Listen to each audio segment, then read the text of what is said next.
देखो, हम जो चैप्टर पढ़ने जा रहे हैं उसका नाम क्या है? फोटोसिंथेसिस। ठीक है, फोटोसिंथेसिस। अब एक बात हम सबको पता है कि फोटोसिंथेसिस कहां होती है? फोटोसिंथेसिस अपने प्लांट्स में होती है ना, प्लांट्स में होती है। ठीक है, इतनी बातें हम सबको पता है। ठीक है, अब इस नाम का हम क्या करते हैं, आसानी से मतलब समझ लेते हैं। देखो, जो मैं इंट्रोडक्शन में शुरू में बातें बताऊंगा ना, वो आप स्किप मत करना, वो बहुत जरूरी बातें हैं, क्योंकि उसी से अपने चैप्टर का बेस बनेगा। ठीक है, अब इस नाम का हम मतलब समझ लेते हैं। देखो, जो ये फोटो वर्ड है, फोटो वर्ड है वो किस लिए यूज होता है? फोटो वर्ड किसके लिए यूज होता है? हमेशा लाइट के लिए, लाइट के लिए, है ना। हमने देखा ना, फोटो इलेक्ट्रिक इफेक्ट, वहां भी क्या है, अपनी लाइट पड़ती है। तो फोटो वर्ड मतलब लाइट का यूज हो रहा है। और लाइट भी कौन सी लाइट यहां पे कौन सी होती है? अपनी प्लांट्स कौन सी लाइट लेते हैं? सनलाइट का यूज करते हैं। तो ये लाइट अपनी सनलाइट है। ठीक है, और सिंथेसिस की बात करें, मतलब क्या है, यहां पे किसी चीज की सिंथेसिस हो रही है। किसकी सिंथेसिस हो रही है? बेसिकली फूड की, फूड की सिंथेसिस हो रही है। ठीक है, तो प्लांट्स अपने बेसिकली कर क्या रहे हैं? लाइट का यूज करके फूड की सिंथेसिस कर रहे हैं। तो इसीलिए इस चैप्टर का नाम क्या पड़ गया अपना? फोटोसिंथेसिस इसका नाम पड़ जाता है। इतनी बातें बिल्कुल क्लियर है। अब मेरी आगे की बातें सुनो, अब मेरी आगे की बातें सुनो। देखो, हमने अभी तक क्या बातें की कि लाइट का यूज करके, कि लाइट का यूज करके प्लांट्स क्या कर रहे हैं? फूड की सिंथेसिस कर रहे हैं। ठीक है, ये अपनी एक तरीके की रिएक्शन बन जाती है कि लाइट का यूज किया और फूड की क्या कर ली? सिंथेसिस कर ली। इतनी बातें सिंपल है। ठीक है, अब आपको पूछना चाहिए कि क्या ये काम ऐसे डायरेक्ट हो जाता है कि लाइट से डायरेक्ट प्लांट ने क्या कर दिया? फूड बना लिया। क्या ये काम डायरेक्ट हो जाता है? तो उसका आंसर है बिल्कुल नहीं। उसका आंसर है बिल्कुल नहीं, ये काम ऐसे डायरेक्ट नहीं होता। हमें पहले क्या है, हमें पहले क्या है, इस लाइट से क्या बनानी पड़ती है? इस लाइट का हमें क्या, प्लांट को बनानी पड़ेगी ना, पर हम खुद को ही इमेजिन करके, हमें क्या है, पहले लाइट का यूज करके, यानी उस प्लांट को लाइट का यूज करके पहले क्या बनानी पड़ेगी? एनर्जी बनानी पड़ेगी, और इस एनर्जी से फिर उसको फूड बनाना पड़ेगा। ठीक है, अब यहां पे हमारे पास दो रिएक्शन बन गई, एक ये वाली रिएक्शन, एक ये वाली रिएक्शन। ठीक है, और अगर आपको बोल दिया जाए कि भाई इन रिएक्शन का नाम आप नामकरण करके बताओ, है ना, इनका नेमिंग करके बताओ, तो सिंपल सी बात है, ये वाली जो रिएक्शन है ये लाइट से कनेक्टेड है, लाइट से कनेक्टेड है, तो इस रिएक्शन का नाम हो जाएगा अपना लाइट रिएक्शन, लाइट रिएक्शन। और यहां कहां होती है, ये कहां होती है, कैसे होती है, वो हम आगे बात करेंगे। और इस रिएक्शन का नाम क्या हो जाएगा? ये लाइट से अपनी थोड़ी दूर हो गई बेचारी, तो इसका नाम हो जाएगा अपना डार्क रिएक्शन। इसका नाम हो जाएगा डार्क रिएक्शन। तो बेसिकली अपने को चैप्टर में पढ़ना यही है कि लाइट रिएक्शन क्या होती है, कहां होती है, कैसे होती है, फिर हम डार्क रिएक्शन की बात करेंगे। ठीक है, तो पहले हम लाइट रिएक्शन पढ़ेंगे। लाइट रिएक्शन में क्या करना है? हमें लाइट का यूज करके एनर्जी प्रोडक्ट बनाने हैं। इतनी बातें क्लियर। और एक मैं आपको बात बता दूं कि इस चैप्टर में जो साइंटिस्ट हैं अपने, इस चैप्टर में जो साइंटिस्ट हैं वो मैं चैप्टर के लास्ट में कराऊंगा, चैप्टर के बिल्कुल लास्ट में कराऊंगा, और उनको मैं ट्रिक्स की हेल्प से आपको इजीली याद करा दूंगा, जो भी एनसीईआरटी में लिखा है ना। इनको शुरू में करेंगे तो यार पहले ही बोर हो जाएंगे ना, मजा नहीं रहेगा चैप्टर में। तो अपना अब चैप्टर हम स्टार्ट करने जा रहे हैं। देखो, बेसिकली हमें करना क्या है, हमें एक गमला लेना है, हमें एक गमला लेना है। ये हमने गमला ले लिया, और इस गमले में हमने क्या कर दिया? एक प्लांट को उगा दिया। इस गमले में क्या कर देना है? एक प्लांट को लगा देना है। अब प्लांट है तो जाहिर सी बात है, अब प्लांट पे पत्तियां तो होंगी ही होंगी। ठीक है, ये लीव्स लगी हुई है इस प्लांट पे, ये अपनी पत्तियां लगी हुई हैं, पत्तियां इस साइड भी लगा देते हैं, नहीं तो ये वाली साइड अपनी बुरा मान जाएगी। ये अपना प्लांट हमने क्या कर दिया? गमले में लगा दिया। ठीक है, अब हमें एक बात पता है, हमें एक बात पता है कि हम गमले में रेगुलर, है ना, डेली क्या डालते हैं? पानी डालते हैं, H2O यानी वाटर डालते हैं, तभी तो ये जिंदा रहता है प्लांट अपना, है ना। इतनी बात अपने को समझ में आती है। और हम क्या करते हैं? इस प्लांट को हम सनलाइट पे रखते हैं। इस प्लांट को हम कहां रखते हैं? सनलाइट में रखते हैं, ताकि ये जिंदा, है ना। धूप तो प्लांट के लिए जरूरी है, नहीं तो वो मर जाएगा। सिंपल सी बात है ना। इतनी बातें अपने को समझ में आ रही है। अब धूप की जरूरत क्यों है? तो धूप से होगा क्या? देखो, ये धूप जब आएगी, ये ऐसे लाइट इन पत्तियों पे पड़ेगी, ये लाइट इन पत्तियों पे पड़ेगी, लाइट इन पत्तियों पे पड़ेगी, लाइट इन पत्तियों पे पड़ेगी, लाइट इन पत्तियों पे पड़ेगी। ठीक है, अब हो क्या रहा है? बेसिकली देखो, लाइट के लिए जो वर्ड यूज होता है ना, लाइट के लिए जो वर्ड यूज होता है वो होता है फोटो। लाइट के लिए जो वर्ड यूज होता है फोटो, ठीक है। अब यहां बेसिकली ये प्लांट कर क्या रहा है, ये प्लांट पानी और इस लाइट का यूज करके क्या कर रहा है, ये प्लांट पानी और इस लाइट का यूज करके क्या कर रहा है, फूड की सिंथेसिस कर रहा है, फूड की सिंथेसिस कर रहा है। मैं एक बार फिर से रिपीट करता हूं कि ये प्लांट पानी और लाइट का यूज करके फूड की सिंथेसिस कर रहा है, ठीक है। अब अपने चैप्टर का नाम देख लो कैसे डिफाइन हुआ, फोटो, फोटो मतलब लाइट का यूज करके क्या किया प्लांट ने, फूड की सिंथेसिस करी। तो चैप्टर का नाम अपने का क्या पड़ गया, फोटो, फोटो यानी लाइट का यूज किया और फूड की क्या की, सिंथेसिस की। तो चैप्टर का नाम पड़ गया क्या, फोटो सिंथेसिस, फोटोसिंथेसिस, ठीक है। इतनी बातें अपने को क्लियरली समझ में आ गई, ठीक है। अब आपका एक बहुत बड़ा सवाल होना चाहिए कि इस लीफ के अंदर, इस पत्ती के अंदर ऐसा क्या हो गया, ऐसा क्या हो गया, ऐसी कौन सी प्रोसेस हो गई कि लाइट और पानी का यूज करके यहां पे खाना बन गया ना, यहां पे ऐसा क्या हुआ। तो इसको समझने के लिए हमें एक पत्ती को ढंग से देखना पड़ेगा, हमें एक पत्ती को ढंग से देखना पड़ेगा। अब बेसिकली मैं आपके सामने एक पत्ती बनाने जा रहा हूं, एक पेड़ की पत्ती बनाने जा रहा हूं, एक लीफ मैं आपके सामने बनाने जा रहा हूं, ठीक है। तो ये हमने बना ली एक पेड़ की पत्ती। अब बेसिकली हमें देखना क्या है कि इस पत्ती के अंदर, इस लीफ के अंदर ऐसी क्या चीजें मौजूद हैं, ऐसी क्या स्ट्रक्चर प्रेजेंट है कि जिनकी हेल्प से ये पत्ती अपना खाना बना पाती है। खाना कैसे बनाती है, सनलाइट का यूज करके और पानी का यूज करके। ये चीज हम समझ, ठीक है। अब इस पत्ती के अंदर जब हमने झांक कर देखा तो इस पत्ती के अंदर हमें मिली एक डबल मेम्ब्रेन, इस पत्ती के अंदर हमें मिली एक डबल मेम्ब्रेन वाली स्ट्रक्चर, डबल मेम्ब्रेन वाली स्ट्रक्चर। और इस डबल मेम्ब्रेन वाली स्ट्रक्चर को हम क्या बोलते हैं, क्लोरोप्लास्ट। इसको हम बोलते हैं क्या, क्लोरोप्लास्ट हम बोल देते हैं, डबल मेम्ब्रेन वाली स्ट्रक्चर है। अब इस डबल मेम्ब्रेन वाली स्ट्रक्चर के अंदर जब हम देखेंगे तो हमें क्या मिलेगा, थाइलाकोइड मिलेगा। ये एक थाइलाकोइड है, ये क्या है, एक थाइलाकोइड है, ठीक है। और ये दूसरा थाइलाकोइड है, ये तीसरा थाइलाकोइड है, ये चौथा थाइलाकोइड है, ठीक है। तो बेसिकली हमें क्या बात पता चली कि क्लोरोप्लास्ट के अंदर हमें थाइलाकोइड मिलते हैं। और थाइलाकोइड भी कैसे हैं, ऐसे बिल्डिंग, ऐसे एक बिल्डिंग में अटैच है ना, एक तरीके से ये क्या है, एक बिल्डिंग है थाइलाकोइड की, ठीक है। और इस थाइलाकोइड की बिल्डिंग को हम क्या बोल देते हैं, ग्रेना बोल देते हैं, ग्रेना हम इसको बोल देते हैं, ठीक है। ये थाइलाकोइड की, तो ऐसी ऐसी थाइलाकोइड्स की बिल्डिंग बहुत सारी बिल्डिंग्स प्रेजेंट होती है क्लोरोप्लास्ट के अंदर, है ना। हम यहां 2-3 बना लेते हैं, ऐसी ऐसी बहुत सारी बिल्डिंग होती है, ठीक है। तो ये पूरा क्या है, एक ग्रेना है, ये पूरा क्या है, एक ग्रेना है, ये पूरा क्या है, एक ग्रेना है। और ग्रेना के अंदर क्या है, बहुत सारे थाइलाकोइड्स हैं, ग्रेना के अंदर क्या है, बहुत सारे थाइलाकोइड्स हैं, ग्रेना के अंदर क्या है, बहुत सारे थाइलाकोइड्स हैं। इतनी बातें हमें क्लियरली समझ आ रही हैं, क्लियरली समझ आ रही है, ठीक है। अब इन ग्रेना को आपस में भी क्या जोड़ते हैं, एक तरीके के थाइलाकोइड जोड़ते हैं, ठीक है। अब इसको भी जोड़ देंगे, इसको भी आपस में एक तरीके के थाइलाकोइड जोड़ते हैं। मैं दोबारा रिपीट करता हूं, ये अपने क्या थे, ग्रेना थे, और ये अपने क्या थे, ग्रेना थे, ये अपने क्या थे, ग्रेना थे। तो ग्रेना को आपस में भी कौन जोड़ रहा है, एक तरीके के थाइलाकोइड ही जोड़ रहे हैं। हाँ, बट ये वाले थाइलाकोइड और ये वाले थाइलाकोइड में बहुत फर्क है। क्या फर्क है ये मैं आपको भी बताऊंगा, ठीक है। तो ये भी क्या है, अपना थाइलाकोइड है जो ग्रेना को आपस में जोड़ रहा है। इतनी बातें क्लियर है। अब एक और पॉइंट मैं यहां पे बता दूं। अब देखो, क्लोरोप्लास्ट के अंदर हमने देखा क्या प्रेजेंट है, अपने थाइलाकोइड प्रेजेंट है। अब थाइलाकोइड के बाहर जो ये खाली स्पेस बच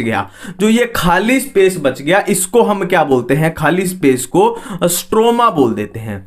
इस खाली स्पेस को स्ट्रोमा बोल देंगे, जो थाइलाकोइड से यानी ग्रेना से अलग खाली स्पेस बच गया क्लोरोप्लास्ट के अंदर, ठीक है। अब हम थाइलाकोइड्स की नेमिंग करने जा रहे हैं, देखो, अब देखो, जो थाइलाकोइड्स ग्रेना में प्रेजेंट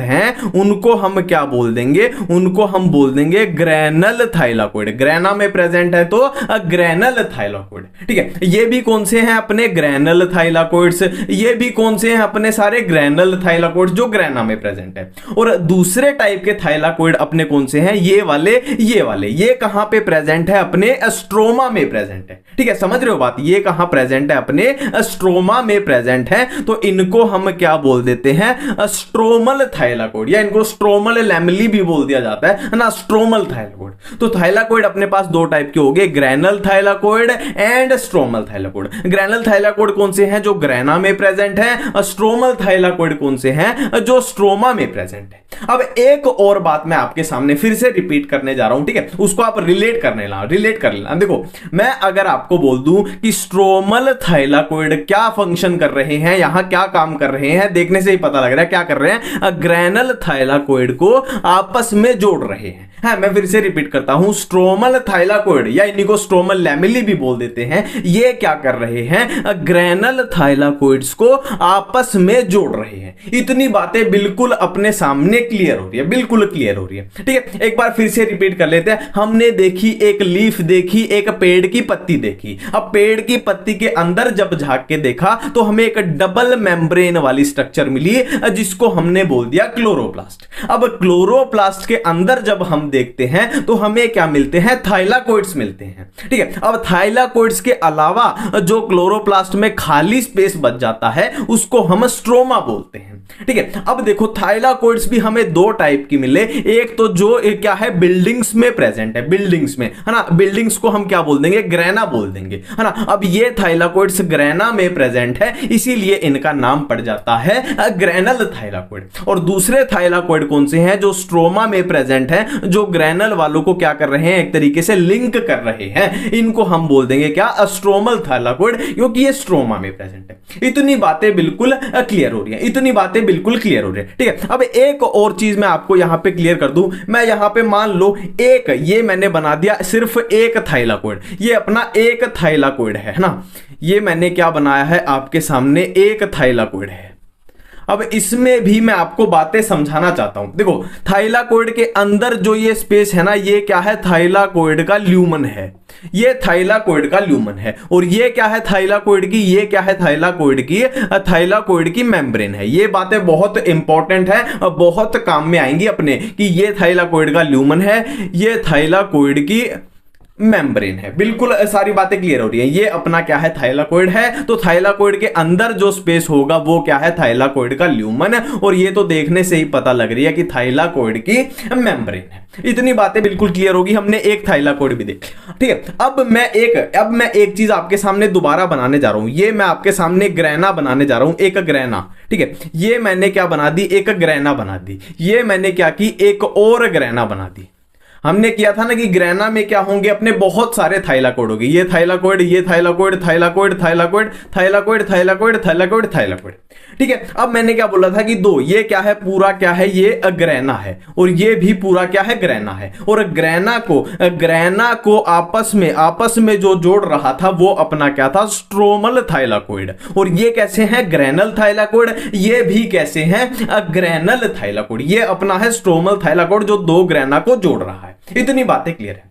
अब मैं बात करने जा रहा हूं फोटोसिस्टम की। देखो, थाइलाकोइड की भी हमने बात कर ली कि थाइलाकोइड का जो ये अंदर वाला चीज है, ये है अपना ल्यूमन, अंदर वाला स्पेस, और ये क्या है, थाइलाकोइड मेम्ब्रेन है, ये थाइलाकोइड मेम्ब्रेन है। इतनी बातें हम कर चुके हैं। ठीक है, अब यहां पे एक और जरूरी बात है, इससे रिलेटेड मैं एक बहुत जरूरी बात आपको बताने जा रहा हूं कि थाइलाकोइड की मेम्ब्रेन के अंदर क्या होते हैं, फोटोसिस्टम प्रेजेंट होते हैं, फोटोसिस्टम प्रेजेंट होते हैं। थाइलाकोइड की मेम्ब्रेन के अंदर फोटोसिस्टम प्रेजेंट होते हैं। मान लो ये अपना है क्या, फोटोसिस्टम 2 है, ये अपना फोटोसिस्टम 1 है। फोटोसिस्टम 2 क्या होता है, 1 क्या होता है, ये बातें मैं बिल्कुल आगे जाके क्लियर कर दूंगा। ये बातें आप यहां पे याद रखो। ठीक है, अब यहां पे याद रखने लायक बात क्या है कि ग्रैनल थाइलाकोइड के अंदर फोटोसिस्टम 1 भी प्रेजेंट होता है और फोटोसिस्टम 2 भी प्रेजेंट होता है।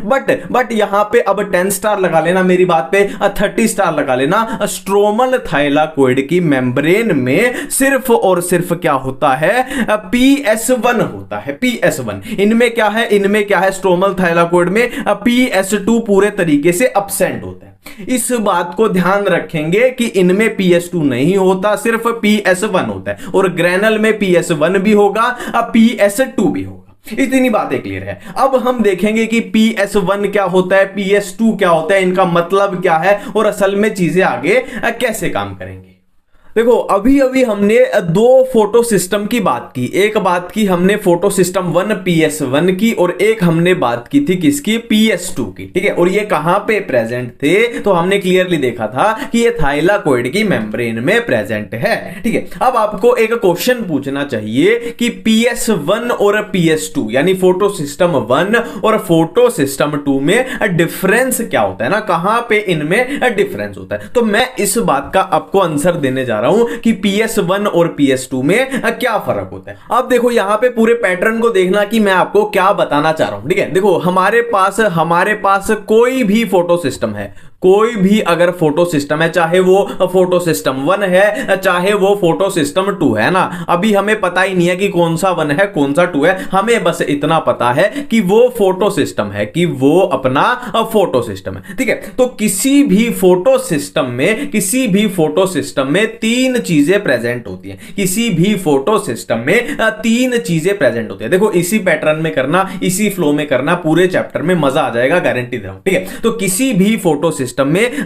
तीन चीजें प्रेजेंट होती है। पहली क्या होती है, अपने पास एंजाइम्स, पहली चीज अपने पास क्या है, एंजाइम्स, ठीक है। दूसरी चीज अपने पास क्या होती है, दूसरे अपने होते हैं पिगमेंट्स, दूसरे होते हैं अपने पिगमेंट्स, ठीक है। और तीसरी चीज अपने पास क्या होती है, primary electron acceptor, primary electron acceptor, ठीक है। अब मैं बात करूंगा अपने किसकी, PS1 और PS2 की। हमारे पास किसकी बात होगी, PS1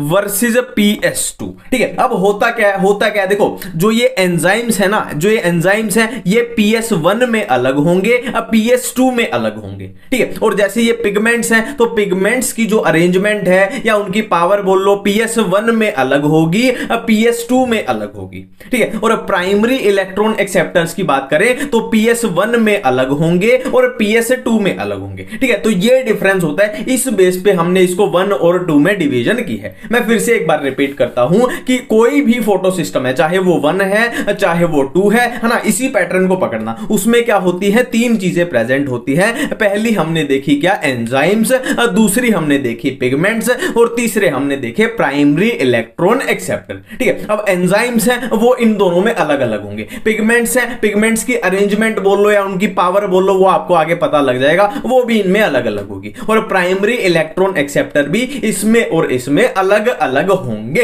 ठीक है। इतनी बातें क्लियर है, ठीक है। अब आपको पूछना चाहिए कि भाई एंजाइम्स कौन से होते हैं, PS1 में कौन से हैं, PS2 में कौन से हैं, या पिगमेंट्स कैसे कैसे होते हैं, या प्राइमरी इलेक्ट्रॉन एक्सेप्टर इसमें कौन से हैं, इसमें क्वेश्चन है, हाँ, ये आपका अब क्वेश्चन होना चाहिए, ये आपका सवाल होना चाहिए, ठीक है। तो अब हम बारी बारी से बात करेंगे, बारी बारी से कैसे बात करेंगे, पहले हम एंजाइम्स वाला पोर्शन कवर कर लेंगे, फिर हम क्या है पिगमेंट्स वाला पोर्शन कवर कर लेंगे, फिर हम प्राइमरी इलेक्ट्रॉन एक्सेप्टर वाला पोर्शन कवर कर लेंगे, ठीक है।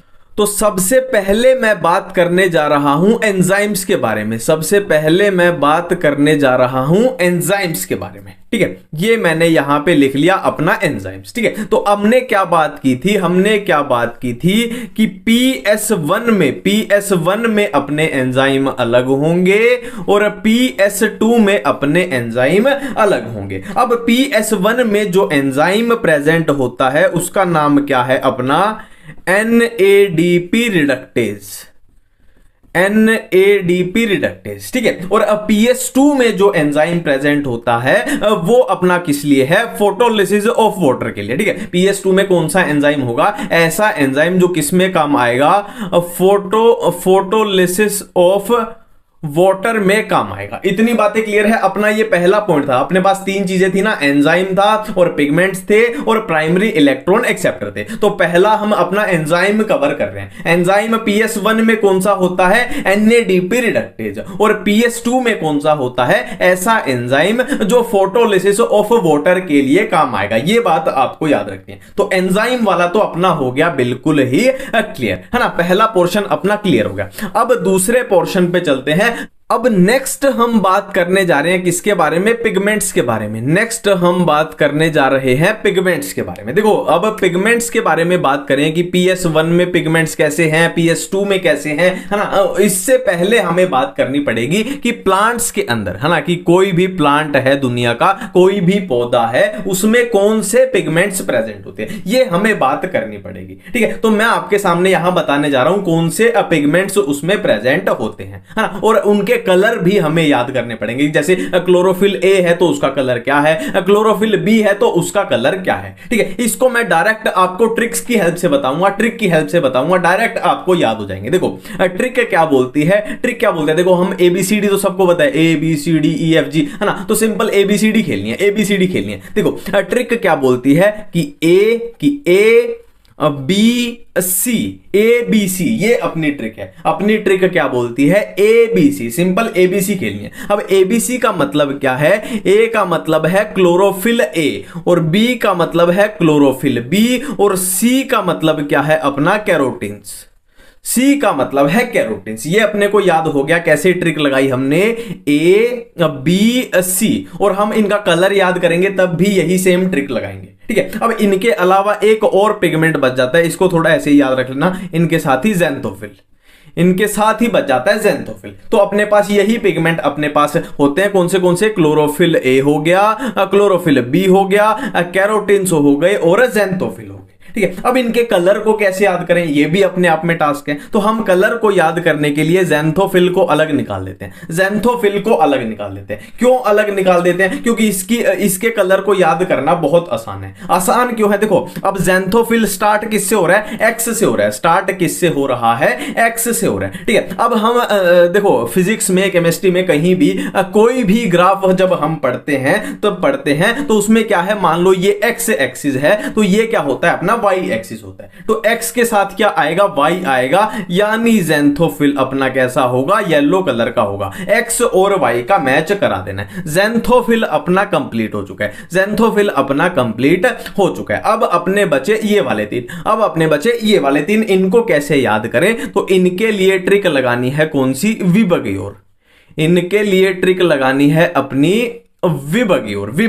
ठीक है, अब विबग्योर में खेलना कैसे है, देखो ब्लू को ग्रीन के साथ मैच करा दो, और ग्रीन को इससे नेक्स्ट यानी येलो के साथ मैच करा दो, और येलो को इससे नेक्स्ट यानी ऑरेंज के साथ मैच करा दो। हमने क्या किया, blue green, green yellow, yellow orange. ठीक है, और अपनी सेम ट्रिक लगा दो, सेम ट्रिक क्या बोलती थी अपनी, A B और C, सेम ट्रिक लगा दो, क्या A B और C। ठीक है, अब आपसे कोई पूछ ले कि क्लोरोफिल ए का कलर बताओ, क्लोरोफिल ए का कलर बताओ, तो कलर क्या हो जाएगा इसका, अब ब्लू ग्रीन इसका कलर हो जाएगा। और आपसे कोई पूछ ले कि क्लोरोफिल बी का कलर बताओ, तो क्लोरोफिल बी का कलर क्या हो जाएगा, ग्रीन येलो कलर हो जाएगा। और आपसे पूछ ले कोई कि कैरोटीन्स का कलर बताओ, तो कलर क्या हो जाएगा, येलो ऑरेंज कलर हो जाएगा। बिल्कुल इतनी बातें क्लियर हो रही है ना। क्लोरोफिल ए कैसा, ब्लू ग्रीन, क्लोरोफिल बी कैसा है, ग्रीन येलो, और कैरोटीन कैसे हैं, येलो ऑरेंज है अपने पास। ठीक है, और ज़ैंथोफिल तो हम ऑलरेडी कर चुके हैं, येलो कलर के होते हैं। इतनी बातें क्लियर है। तो ये हमने क्या बात की कि भाई प्लांट के अंदर इतने पिगमेंट प्रेजेंट होते हैं, क्लोरोफिल ए होता है, क्लोरोफिल बी होता है, कैरोटीन्स होते हैं, और ज़ैंथोफिल होते हैं। ये किसी भी नॉर्मल प्लांट की हमने बात की। ठीक है, अब यहां पे एक और बहुत जरूरी बात मैं आपको बताने जा रहा हूं, एक और बहुत जरूरी बात। मैं फिर से अपने सारे पिगमेंट लिख लेता हूं। देखो हमने किस किस की बात की, हमने बात की क्लोरोफिल ए की, और कौन सा होता है अपने पास, क्लोरोफिल बी होता है, और कौन सा अपने पास कैरोटीन्स है, और कौन सा अपने पास ज़ैंथोफिल्स है। ठीक है, अब यहां पे एक बहुत जरूरी बात मैं आपको बताने जा रहा हूं। देखो ये जो होता है ना, ये जो होता है, ये सबका उस्ताद है, ये सबका उस्ताद है। मतलब पिगमेंट्स की दुनिया में जो क्लोरोफिल ए है ना, जो क्लोरोफिल है, ये क्या है, एक तरीके से सरपंच है गांव का, ये सबका उस्ताद है ना। मान लो पिगमेंट्स का एक गांव है, तो उस गांव का सरपंच कौन है, क्लोरोफिल ए है, और बाकी के जो नॉर्मल लोग हैं गांव के, वो ये सब है। ठीक है, अब ये नॉर्मल लोग हैं, तो ये क्या हो जाएंगे, एक तरीके से एक्सेसरी पिगमेंट हो जाएंगे, है ना। नेमिंग इनकी मैं साथ में कराऊंगा जब इनको करेंगे करेंगे हम, साथ में कराऊंगा, टेंशन मत लो, वहां पे इनका मतलब भी फिर अपने को समझ आएगा। ठीक है, ये बात हमने यहां से उठा ली कि क्लोरोफिल ए जो होता है। अब हम PS1 और PS2 का फर्क देखेंगे, PS1 और PS2 का। ठीक है, अभी अभी हमने बात की कि क्लोरोफिल ए जो होता है, क्लोरोफिल ए जो होता है, मान लो ये अपना क्या है, क्लोरोफिल ए है। अब क्लोरोफिल ए जो होता है अपना, वो क्या है, गांव का सरपंच है, गांव का उस्ताद है। ठीक है, अब बाकी के जो पिगमेंट हैं, फॉर एग्जांपल अपना क्लोरोफिल बी है या ज़ैंथोफिल्स है या कैरोटीन्स हैं, वो सब इसकी खातिरदारी में लगे हुए, वो सब क्या है, साइड में लगे हुए हैं, बेचारे इसकी खातिरदारी में लगे हुए हैं सरपंच महाराज की। ठीक है, बेसिकली ये क्या है, अपने जो ब्लैक कलर के हैं, इनमें अपने क्या क्या आ जाएंगे, इनमें आ जाएंगे अपने क्लोरोफिल बी आ जाएगा, प्लस क्या आ जाएगा, अपना कैरोटीन्स आ जाएगा, प्लस क्या आ जाएगा, अपना ज़ैंथोफिल आ जाएगा। और ये उस्ताद जी क्या है, बीच में बैठे हैं और बाकी सारे इसके साइड में लगे हुए। ठीक है, अब बेसिकली होता क्या है, देखो बेसिकली होगा क्या कि यहां से मान लो लाइट आई है ना, सनलाइट तो आएगी ना, सनलाइट क्या है, अपनी लीव्स पे पड़ती है, प्लांट की लीव्स पे पड़ती है, और लीव्स यानी प्लांट की पत्तियों के अंदर ही तो हम ये बात कर रहे हैं। ठीक है, तो यहां से आई क्या, अपनी यहां से आई अपनी सनलाइट, यहां से आई अपनी सनलाइट। ठीक है, अब होगा क्या, ये जो साइड के पिगमेंट है ना, क्लोरोफिल बी है, कैरोटीन्स है, ज़ैंथोफिल है, ये क्या करेंगे, इस लाइट को पकड़ के अंदर घुसाएंगे, कहां तक, क्लोरोफिल ए तक पहुंचा देंगे। ठीक है, यहां से भी मान लो लाइट आ रही है, तो ये साइड वाले जो नौकर हैं इसके, ये क्या करेंगे, लाइट को पकड़ के सरपंच के पास पहुंचाएंगे। यहां से भी लाइट आई तो लाइट को पकड़ के ये सरपंच के पास पहुंचाएंगे। ठीक है, तो जो सारी लाइट आ रही है, सारी लाइट जो इकट्ठी होके जो सेंटर बन रहा है, वो कहां बन रहा है, क्लोरोफिल ए पे बन रहा है ना। तो इसीलिए इसको हम नाम दे देते हैं, बहुत इंपॉर्टेंट, इसीलिए क्लोरोफिल ए को हम बोल देते हैं क्या, रिएक्शन सेंटर बोल देते हैं, रिएक्शन सेंटर इसको हम नाम दे देते हैं, इसको हम बोल देते हैं। ठीक है, और ये बाकी के क्या हो जाएंगे, अपने लाइट हार्वेस्टिंग कॉम्प्लेक्स, है ना। लाइट हार्वेस्टिंग मतलब ये लाइट को पकड़ के हार्वेस्ट कर रहे हैं ना, क्लोरोफिल ए तक, यानी रिएक्शन सेंटर तक पहुंचा रहे हैं, लाइट हार्वेस्टिंग कॉम्प्लेक्स। ठीक है, या इन्हीं का दूसरा नाम हम बोल देते हैं एंटीनी बोल देते हैं, एंटीनी भी इन्हीं को बोल दिया जाता है। या फिर इन्हीं का दूसरा नाम क्या है, एक्सेसरी पिगमेंट।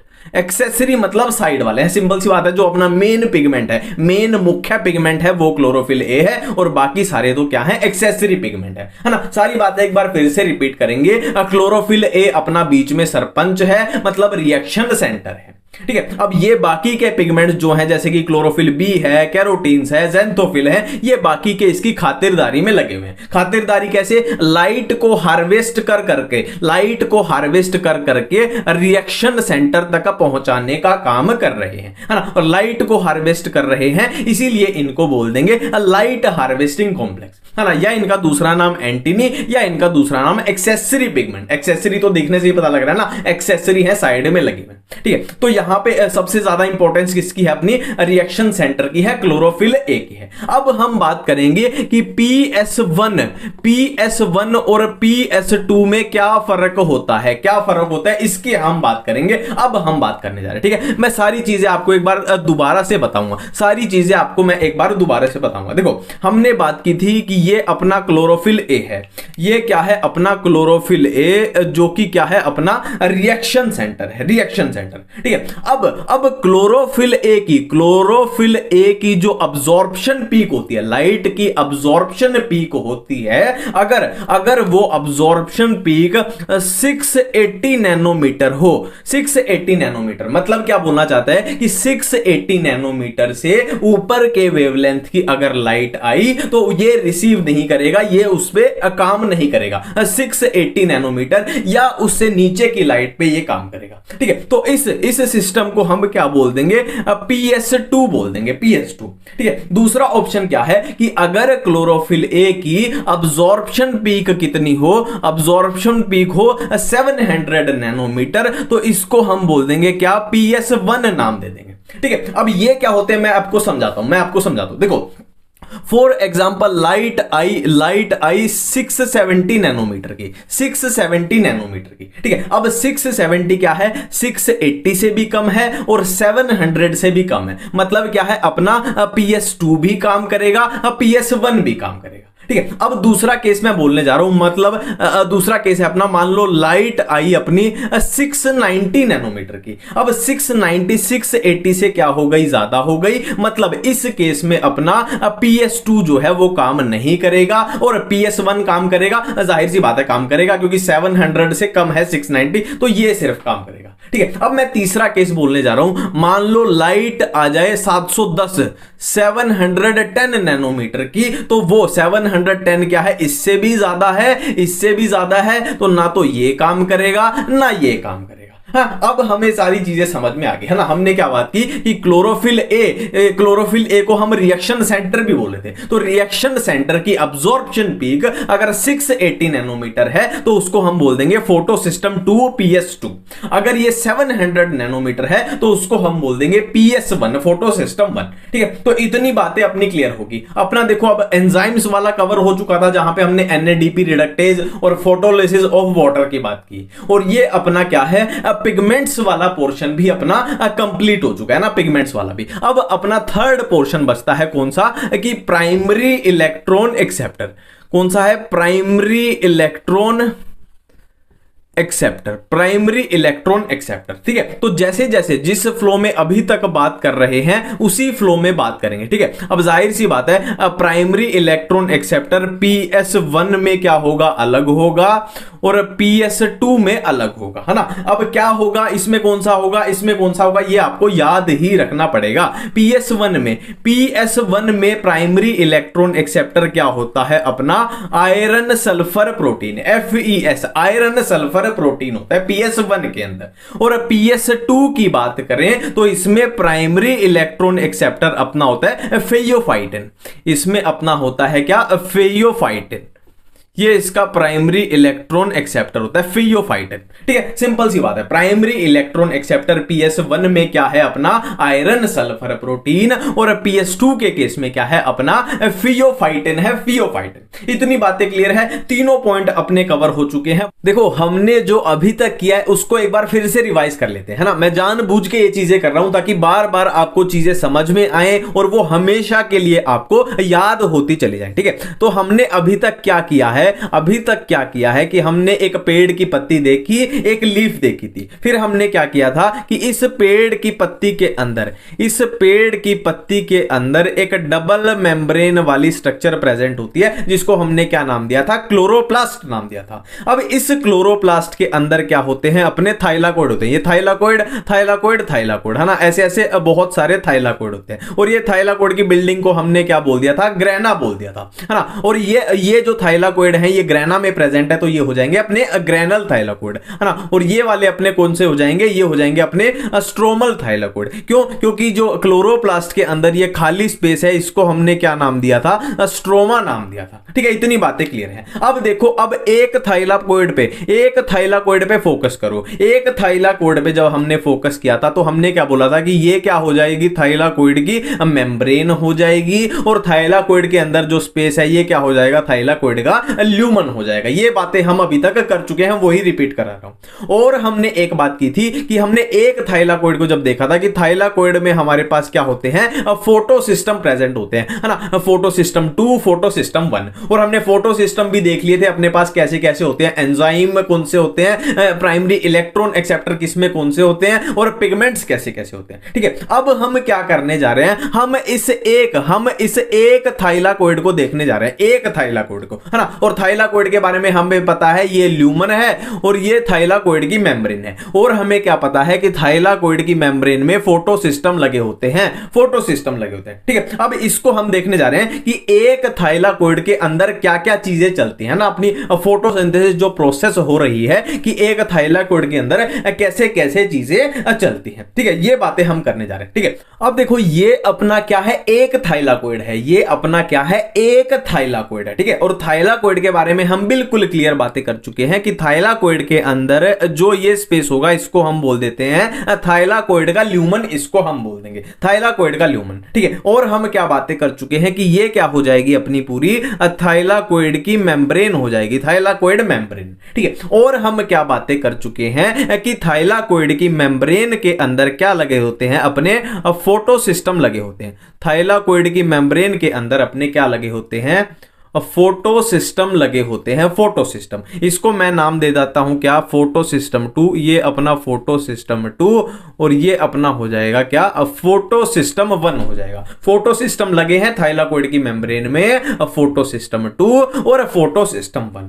ठीक है। और क्या है यहां पे अपनी क्या होती है, इलेक्ट्रॉन ट्रांसपोर्ट चेन होती है। और इलेक्ट्रॉन ट्रांसपोर्ट चीज में आपको 3 चीजें मिलेंगी, 1, 2 और 3। ये अपनी पूरी क्या हो गई, अपनी इलेक्ट्रॉन ट्रांसपोर्ट चेन हो जाएंगी। और इसमें आपको 3 चीजें मिलेंगी। अब ये 3 चीजों का नाम हमें याद रखना पड़ेगा, एनसीईआरटी में दिया हुआ है। क्या क्या है इसका नाम, क्या है अपने का, प्लास्टोक्यूनोन, प्लास्टोक्यूनोन। सेकंड का अपना नाम क्या है, साइटोक्रोम, साइटोक्रोम B6F, इसका नाम है साइटोक्रोम B6F। और थर्ड का अपना नाम क्या है, प्लास्टोसियानिन, प्लास्टोसियानिन। फर्स्ट का नाम क्या है, प्लास्टोक्यूनोन, सेकंड का नाम क्या है, साइटोक्रोम B6F और थर्ड का नाम क्या है, प्लास्टोसियानिन। और ये तीनों मिलके क्या बना रहे हैं, अपनी इलेक्ट्रॉन ट्रांसपोर्ट चेन बना रहे हैं। इतनी बातें बिल्कुल क्लियर हो रही है, ठीक है। और हमने क्या बात की थी, हमने देखो हमने बात की थी किसकी, प्राइमरी इलेक्ट्रॉन एक्सेप्टर की बात की थी कि PS1 में अलग होता है,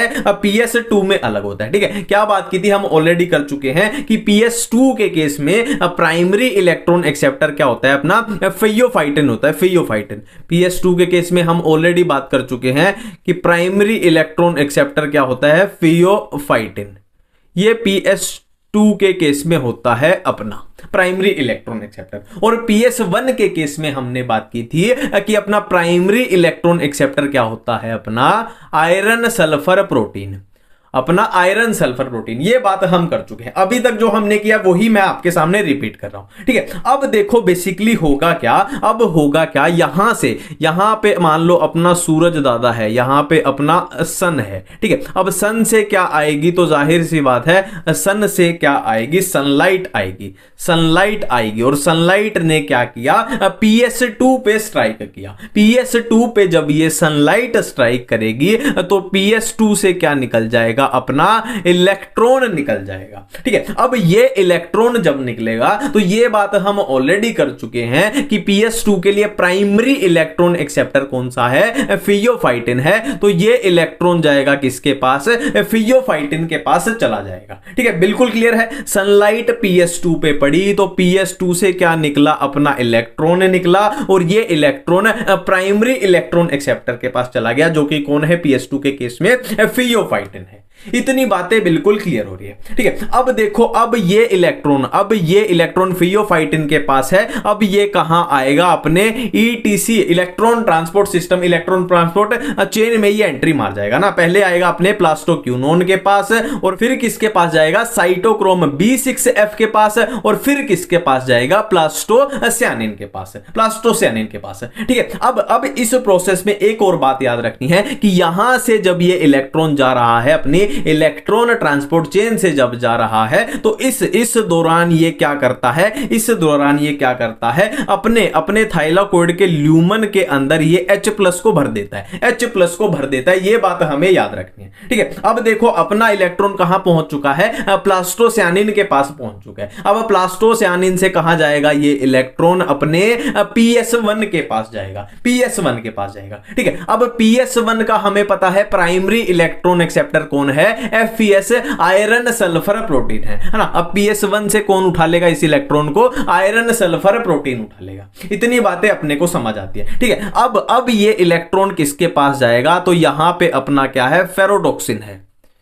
यहां पे है अपना क्या, फेरोडॉक्सिन, फेरोडॉक्सिन, ठीक है। तो अब ये इलेक्ट्रॉन कहां जाएगा? फेरोडॉक्सिन के पास। देखो ये तो समझ रहे हो ना आप, इलेक्ट्रॉन की यात्रा चल रही है, इलेक्ट्रॉन की जर्नी चल रही है, इलेक्ट्रॉन की जर्नी चल रही है। तो अब ये इलेक्ट्रॉन किसके पास है? फेरोडॉक्सिन के पास, ठीक है। अब और कुछ मैं आपको जरूरी बातें बता दूं। देखो वो होती है ना अपनी up hill movement, down hill movement. तो देखो यहां पे देखो इलेक्ट्रॉन नीचे से ऊपर की तरफ जा रहा है तो क्या होगी? Up hill movement. और यहां देखो इलेक्ट्रॉन नीचे से ऊपर जा रहा है तो अप हिल मूवमेंट। और यहां देखो इलेक्ट्रॉन ऊपर से नीचे की तरफ आ रहा है तो ये हो जाएगी अपनी down hill movement, down hill. इतनी बातें भी अपने को क्लियर हो चुकी है। अब किसके पास है इलेक्ट्रॉन? अपना फेरोडॉक्सिन के पास है, फेरोडॉक्सिन के पास। अब देखो मैं आपको एक बात रिकॉल कराना चाहता हूं कि जब हम एंजाइम्स की बात कर रहे थे तो हमने बात की थी कि PS1 यानी फोटोसिस्टम 1 के पास कौन सा एंजाइम होता है? NADP reductase. और PS2 के पास कौन सा एंजाइम होता है? फोटोलिसिस ऑफ वाटर के लिए जो एंजाइम चाहिए,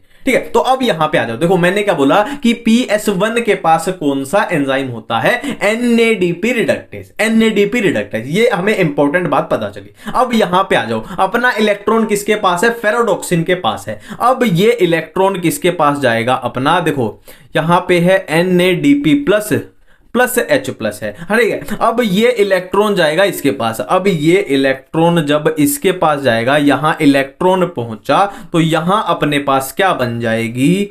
NADPH, NADPH। और ये क्या है? अपनी रिड्यूस्ड फॉर्म ऑफ एनर्जी है, रिड्यूस्ड फॉर्म ऑफ एनर्जी, ठीक है। अब यहां पे एंजाइम याद करो कौन सा था अपना? एंजाइम का नाम मैं आपको बता दूं, NADP रिडक्टेज। NADP तो पता लग रहा है कहां से एनर्जी बनी है? NADP पर से, है ना। और रिडक्टेज मतलब ये रिड्यूस्ड फॉर्म ऑफ एनर्जी यहां पे अपने पास बन चुकी है, ठीक है। तो बेसिकली इस इलेक्ट्रॉन का काम क्या था अपना? यहां हमने क्या कर ली? एनर्जी बना ली, है ना। इस इलेक्ट्रॉन की हेल्प से हमने एनर्जी बना ली। ये तो पहली बात हो गई, ठीक है। अब देखो यहां एक मजे की बात देखो कि PS2 से अपना इलेक्ट्रॉन निकला और ऐसे ऐसे ऐसे ऐसे ऐसे गया और यहां पे खत्म हो गया, एनर्जी बन गई, यहां पे अपना इलेक्ट्रॉन खत्म हो गया, ठीक है। तो आपका सवाल होना चाहिए कि भाई PS2 यहां इतने इलेक्ट्रॉन लाएगा कहां से, है ना। इसके पास कोई इलेक्ट्रॉन की फैक्ट्री थोड़ी है कि भाई यहां पे खत्म करते जाओ और ये और लाता जाएगा, है ना। तो कोई तो ऐसा टाइम आएगा ना कि इसके इलेक्ट्रॉन खत्म हो जाएंगे। तो जाहिर सी बात है यार, इसके इलेक्ट्रॉन को भी हमें वापस कहीं से तो लाना पड़ेगा, है ना। इसके इलेक्ट्रॉन को भी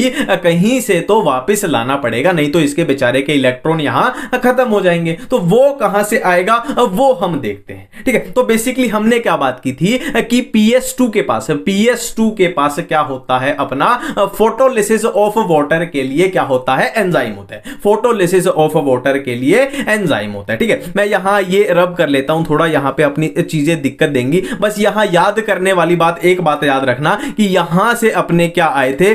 प्रोटॉन अंदर की तरफ घुसे थे, है ना। यहां से जब इलेक्ट्रॉन गया था तो प्रोटॉन थाइलाकोइड के ल्यूमन में एंट्री किए थे, ठीक है। अब यहां पे आ जाते हैं। अब देखो हमने याद करो, हमने गमले में, हम शुरू में जब बात कर रहे थे तो हमने क्या गमले में पानी डाला था, गमले में पानी डाला था जो हम डेली किसी भी गमले में किसी भी प्लांट में डालते हैं। तो यहां हमारे पास वो पानी है, यहां हमारे पास वो पानी पड़ा है जो हमने गमले में डाला था, यहां पहुंच चुका है वो, ठीक है। अब होता क्या है? PS2 के पास कौन सा एंजाइम है? फोटोलिसिस ऑफ वाटर के लिए एंजाइम है। तो वो एंजाइम क्या करा देगा? इस वाटर की फोटोलिसिस करा देगा। फोटोलिसिस, फोटो मतलब लाइट, लिसिस मतलब तोड़ देगा, है ना। तो ये वाटर अपना टूट जाएगा। तो वाटर जब टूटेगा तो किसमें टूटेगा? जाहिर सी बात है, पानी को तोड़ दो तो एक ही पॉसिबिलिटी बनेगी, ऑक्सीजन बन जाएगी। और किसमें टूटेगा? अपना 2H+ आयन बन जाएंगे। ये वाटर अपना टूट चुका है, ठीक है। अब ये ऑक्सीजन जो है ये गैस है ना। और इस दौरान एक और चीज होती है, यहां पे अपना इलेक्ट्रॉन बनता है, यहां पे अपना इलेक्ट्रॉन भी निकलता है, ठीक है। अब ऑक्सीजन क्या है? अपनी गैस है। ये एक तरीके से यहां पे एक बाई प्रोडक्ट बना है, एक वेस्ट बना है ना, प्लांट के लिए वेस्ट है ना। तो ये गैस है तो ये बाहर निकल जाएगी, ठीक है। अब हम बोल देते हैं, अब एक कॉमन सेंस की बात याद करो कि हम बोलते हैं ना कि पेड़ पौधे हमें ऑक्सीजन देते हैं, तो वो ऑक्सीजन कहां से आई? यहां से आती है, ठीक है। अब यहां पे एक और बात है कि ये H प्लस भी कहां इकट्ठे हो रहे हैं, अपने थाइलाकोइड के ल्यूमन में इकट्ठे हो रहे हैं। ठीक है, पहले H प्लस कहां से इकट्ठे हुए थे, यहां से इकट्ठे हुए थे, दूसरे H प्लस यहां से इकट्ठे हो रहे हैं फोटोलिसिस ऑफ वाटर से। यह भी एक बहुत जरूरी बात यहां हमारे पास आती है। ठीक है, और क्या है यहां काम की बात कि अपने पास फोटोलिसिस ऑफ वाटर में अपने पास क्या बना, इलेक्ट्रॉन बन गया, और ये इलेक्ट्रॉन कौन उठा लेगा, अब PS2 उठा लेगा, है ना। PS2 के जो इलेक्ट्रॉन यहां निकल रहे थे उसने यहां से क्या कर दिया, एक तरीके से अपने रिप्लेस करवा लिया, है ना। जो जा रहे थे वो यहां से पानी से वो लेता जा रहा है। ये प्रोसेस अपने को बेसिकली समझ में आ चुकी है। ठीक है, अब एक और चीज पे यहां फोकस करो, मैं फिर से यहां रब कर लेता हूं कि चीजें अच्छे से समझ आएंगी अपने को। ये पूरा अपने को समझ आ चुका है, ये मैं रब कर लेता हूं। ठीक है, अब बेसिकली थाइलाकोइड ल्यूमन में क्या हो रहा है, थाइलाकोइड ल्यूमन में क्या हो रहा है, एक तो यहां से आए, है ना, इलेक्ट्रॉन ट्रांसपोर्ट चेन से आए, और दूसरे कहां से आए, अपने फोटोलिसिस ऑफ वाटर से आए। क्या आए, बहुत सारे H प्लस, बहुत सारे H प्लस यानी बहुत सारे प्रोटॉन्स। अब बेसिकली हो क्या रहा है, थाइलाकोइड ल्यूमन के अंदर क्या है, बहुत सारे प्रोटॉन्स H प्लस अपने इकट्ठे होते जा रहे हैं। ठीक है, अब बाहर का ये स्पेस कौन सा है अपना, तो याद करो थाइलाकोइड अपना कहां प्रेजेंट था, क्लोरोप्लास्ट के अंदर। तो ये बाहर का स्पेस अपना क्या है, याद करो स्ट्रोमा।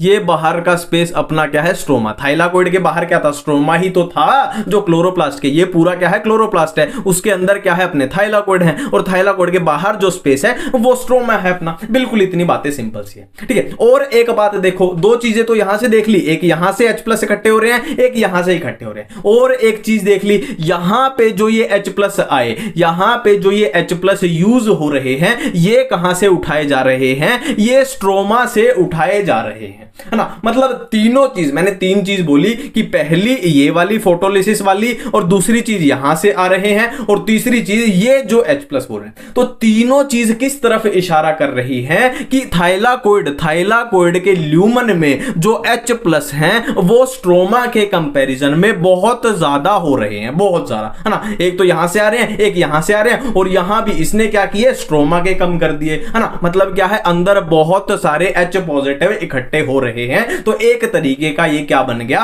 पोटेंशियल ग्रेडियंट बन जाता है कि अंदर बहुत सारे क्या है, H प्लस अपने इकट्ठे हो गए। मैं फिर से यहां रब कर लेता हूं, चीजों को आसानी से समझेंगे। ठीक है, अब होता क्या है, यहां थाइलाकोइड की मेम्ब्रेन में क्या लगा होता है, अपना बुलंद दरवाजा लगा होता है, बुलंद दरवाजा। और इस बुलंद दरवाजे को हम क्या बोलते हैं, इसको हम बोल देते हैं क्या, एटीपी सिंथेज। इसको हम बोल देते हैं एटीपी सिंथेज।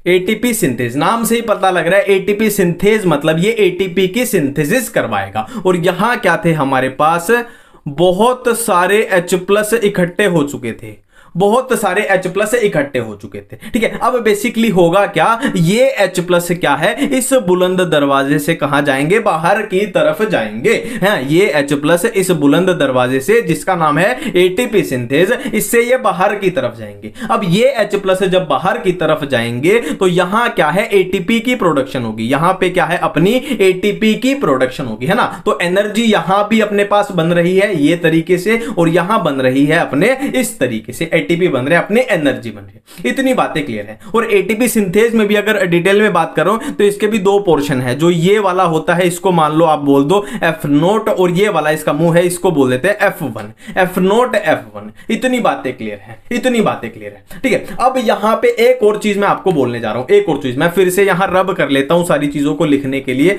यहां रब कर लेता हूं।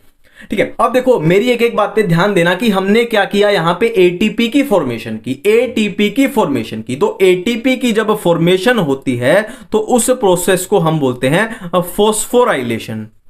उसको हम बोलते हैं क्या, फॉस्फोराइलेशन।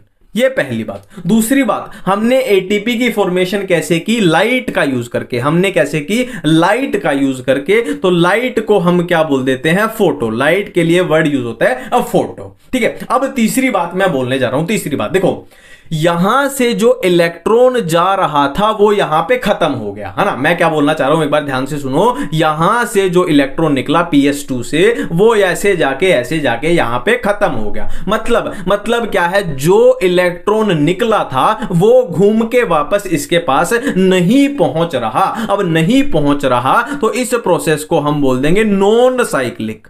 नॉन साइक्लिक, है ना, घूम के इसके पास पहुंच जाता तो क्या हो जाती, साइक्लिक हो जाती। तो ये हो जाएगी अपने पास नॉन साइक्लिक। तो पूरी प्रोसेस क्या बन गई है अपने पास, है ना। देखो ये नाम याद करते रहते हैं हम, बट असल में ये इसी से बने हुए हैं ऑटोमेटिकली। नॉन साइक्लिक फोटोफॉस्फोराइलेशन, ये अपनी पूरी प्रोसेस बन गई, है ना, non cyclic photophosphorylation. Non cyclic क्यों है, क्योंकि इलेक्ट्रॉन घूम के, वही ओरिजिनल जो यहां से निकला था वो इलेक्ट्रॉन घूम के यहां पे नहीं पहुंचता, वो यहां पे खत्म हो जाता है ना। और इलेक्ट्रॉन की आपूर्ति हम कहां से कर रहे थे, फोटोलिसिस ऑफ वाटर से कर रहे थे। ठीक है, फोटो किस लिए आया, क्योंकि हमने लाइट का यूज किया, सनलाइट बेसिकली आ रही है ना, सूरज से अपने पास रोशनी आ रही है। फोस्फोराइलेशन मतलब हमने एटीपी की फॉर्मेशन की, उसके लिए वर्ड यूज होता है फोस्फोराइलेशन। एटीपी में क्या होता है, अपने पास फोस्फोरस होता है, तो यहां वो फोस्फोरस दिखाई दे रहा है ना, फोस्फो। इतनी बातें क्लियर हैं। अब आपका सवाल होना चाहिए कि ये नॉन साइक्लिक है तो साइक्लिक क्या होती है, साइक्लिक क्या होती है और कैसे होती है,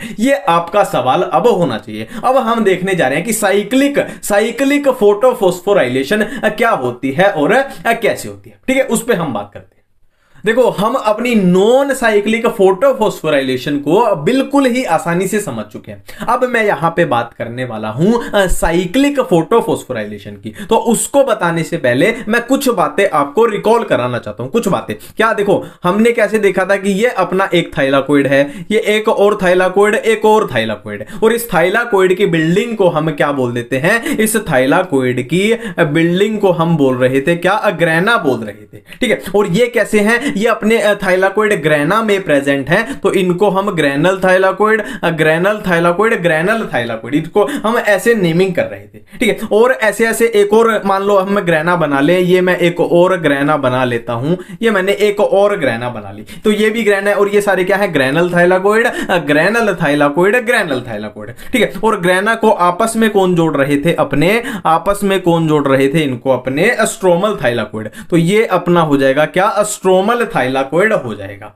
ठीक है, और हमने क्या बातें की थी कि ग्रेनल थाइलाकोइड की मेम्ब्रेन पे क्या होते हैं, दो फोटो सिस्टम लगे होते हैं। दो फोटो सिस्टम कौन सा, एक तो फोटो सिस्टम 2 होता है और एक फोटो सिस्टम 1 होता है। और हमने क्या बात की थी कि स्ट्रोमल थाइलाकोइड की मेम्ब्रेन पे सिर्फ और सिर्फ एक फोटो सिस्टम होता है, कौन सा, PS1 होता है सिर्फ, है ना, मतलब PS2 स्ट्रोमल थाइलाकोइड पे अब्सेंट है। ये मैं फिर से रिपीट करता हूं, बहुत इंपॉर्टेंट पॉइंट है कि ग्रेनल थाइलाकोइड की मेम्ब्रेन में दोनों फोटो सिस्टम होते हैं, फोटो सिस्टम 1 भी होता है, फोटो सिस्टम 2 भी होता है, जबकि स्ट्रोमल थाइलाकोइड की मेम्ब्रेन पे सिर्फ और सिर्फ फोटो सिस्टम 1 प्रेजेंट होता है। इतनी हम बातें कर चुके हैं। ठीक है, एक और बात मैं आपको याद करवा दूं कि हमने अब्जॉर्प्शन पीक की बात की थी, हमने अब्जॉर्प्शन पीक के रिलेटेड बात की थी, किसमें, PS1 में भी की थी, हमने PS1 में भी ये बात की थी और PS2 में भी ये बात की थी। PS1 में हमने बात करी थी कि अब्जॉर्प्शन पीक अपनी कितनी होगी, 700 नैनोमीटर, और PS2 के लिए यही पीक कितनी थी, 680 नैनोमीटर। ये बात हम कर चुके हैं, बिल्कुल ही क्लियरली कर चुके हैं ना। हमने जब क्लोरोफिल ए देखा था, रिएक्शन सेंटर देखा था, उसकी अब्जॉर्प्शन पीक देखी थी। ठीक है, और इनका मतलब भी मैंने बताया था कि फॉर एग्जांपल 670 नैनोमीटर की लाइट आ जाती है, तो 670 इससे भी कम है, इससे भी कम है, मतलब अपने दोनों काम करेंगे। दूसरा केस मैं बोल दूं, अगर अपने पास 730 नैनोमीटर आ जाए तो वो इससे भी ज्यादा हो गई, इससे भी ज्यादा हो गई, मतलब दोनों ही काम नहीं करेंगे। और मैं आपको बोल दूं, मान लो 695 नैनोमीटर की लाइट आ जाए तो 680 से ये ज्यादा हो गया, मतलब अपना PS2 जो है वो काम नहीं कर पाएगा, बट 700 से ये कम है, मतलब सिर्फ और सिर्फ PS1 काम करेगा, सिर्फ और सिर्फ PS1 काम करेगा। तो ये इसका हमने मतलब देखा था। ठीक है, अब देखो, अब आपको एक बात यहां पे सोचनी चाहिए कि मैंने यहां पे आपको एक स्ट्रोमल थाइलाकोइड और ग्रेनल थाइलाकोइड ये वाली चीज बताई, ठीक है, और इसके साथ में मैं ये वाली चीज बता रहा हूं, हाँ, तो कोई तो रीजन होगा, इनका रिलेशन क्या है, ये बात अपने को सोचनी चाहिए। ठीक है, अब जो मैं बोलने जा रहा हूं उस पे ध्यान देना। देखो, अगर मैं बोल दूं कि अपने पास लाइट आती है 680 नैनोमीटर से ज्यादा, अपने पास अगर लाइट आई 680 नैनोमीटर से ज्यादा, बट वो लाइट किससे कम थी, 700 नैनोमीटर से कम थी, बट वो लाइट किससे, 700 नैनोमीटर से कम थी, तो क्या मैं बोल सकता हूं इस कंडीशन में अपना सिर्फ और सिर्फ PS1 काम करेगा। 680 से ज्यादा हो जाएगी तो अपना PS2 जो है वो काम नहीं कर पाएगा, सिर्फ और सिर्फ अपना PS1 काम करेगा। ये तो अपनी पहली बात। दूसरी बात अगर मैं बोल दूं हम सिर्फ और सिर्फ स्ट्रोमल थाइलाकोइड की बात करें तो क्या मैं बोल सकता हूं कि सिर्फ और सिर्फ PS1 काम करेगा, PS2 तो इसमें अब्सेंट होता है भाई साहब, है ना। तो मैंने क्या बोली, दो बातें बोली और दोनों बातें एक ही चीज की तरफ इशारा कर रही हैं कि हमें सिर्फ और सिर्फ PS1 से काम करवाना है, हमें सिर्फ और सिर्फ PS1 से काम करवाना है, हमें PS2 का काम नहीं चाहिए, हमें PS2 का काम नहीं चाहिए। इसमें तो PS2 होता ही नहीं तो काम कहां से होगा। और इसमें हमने क्या किया, लाइट की कंडीशन रख दी कि PS2 काम नहीं कर पाएगा। तो ये बातें जिसको समझ आ गई उसको अपने आगे की प्रोसेस सारी समझ आ गई, अब कोई दिक्कत ही नहीं है। तो अब देखो बातें कितनी आसान हो जाती हैं अपने लिए। अब देखते हैं बातें कितनी आसान हो चुकी हैं अपने लिए, ठीक है। तो ये अपना क्या है, ये अपना थाइलाकोइड है, ये अपना थाइलाकोइड है। और ये कैसा थाइलाकोइड है, क्या क्या इसमें काम करेगा, वो मैं आपको फिर से वो बातें बता देता हूं। बेसिकली हमें कंडीशन क्या क्रिएट करनी है, कि अपना सिर्फ और सिर्फ PS1 काम करना चाहिए, सिर्फ और सिर्फ PS1 काम करना चाहिए। तो इसके दो ही रास्ते हैं, या तो ये थाइलाकोइड कौन सा होना चाहिए, स्ट्रोमल थाइलाकोइड होना चाहिए। और स्ट्रोमल थाइलाकोइड में हम बात कर चुके हैं कि स्ट्रोमल थाइलाकोइड के अंदर सिर्फ और सिर्फ PS1 प्रेजेंट होता है ना। हम जो पहले यहां पे PS2 बना रहे थे वो स्ट्रोमल थाइलाकोइड में अब्सेंट होता है, ठीक है। या तो ये पहली बात हो गई। और दूसरी बात, अगर ये ग्रैनल थाइलाकोइड है, अगर ये ग्रैनल थाइलाकोइड भी है तो मान लो यहां पे अपना क्या होगा, यहां पे अपना होगा PS2 होगा, हाँ। और इसमें मैं कंडीशन क्या रख देता हूं अब कि यहां से जो लाइट आ रही थी उसकी मैं वेवलेंथ कितनी कर देता हूं, मोर देन 680 नैनोमीटर। तो इस कंडीशन में भी क्या होगा, अपना PS2 जो है, PS2 काम नहीं कर पाएगा। PS2 में क्या हो रहा था, यहां पे लाइट आ रही थी और ऐसे अपना इलेक्ट्रॉन जा रहा था, फिर वो ऐसे जा रहा था, फिर ऐसे जा रहा था, है ना। तो PS2 अब क्या है, अपना काम नहीं कर पा रहा। तो दोनों कंडीशन अपने को समझ आती है, ठीक है। तो हम इस पूरे केस को क्या है, स्ट्रोमल थाइलाकोइड के हेल्प से ही समझ लेते हैं, ताकि अपना यहां समझाने में भीड़ भड़ाका ना हो ना, चीजें थोड़ी क्लियर रहेंगी। तो ये अपना क्या है, बेसिकली स्ट्रोमल थाइलाकोइड है, मतलब PS2 को क्या कर दो, गायब कर दो यहां से, सिंपल सी बात है, ठीक है। और यहां पे हमने क्या बात की थी कि यहां पे अपनी इलेक्ट्रॉन ट्रांसपोर्ट चेन होती है, जिसमें हमने 3 यहां पे इस तरीके से बनाए थे। अब 3 कंपाउंड अपने कौन से होंगे, पहला कौन सा था, अपना प्लास्टोक्यूनोन था, दूसरा अपना कौन सा था, साइटोक्रोम B6F, और तीसरा कौन सा था, अपना प्लास्टोसियानिन। ये तो पहले जैसी बातें चल रही है ना, बिल्कुल सेम टू सेम बातें चल रही है, प्लास्टोक्यूनोन, साइटोक्रोम B6F और ये अपना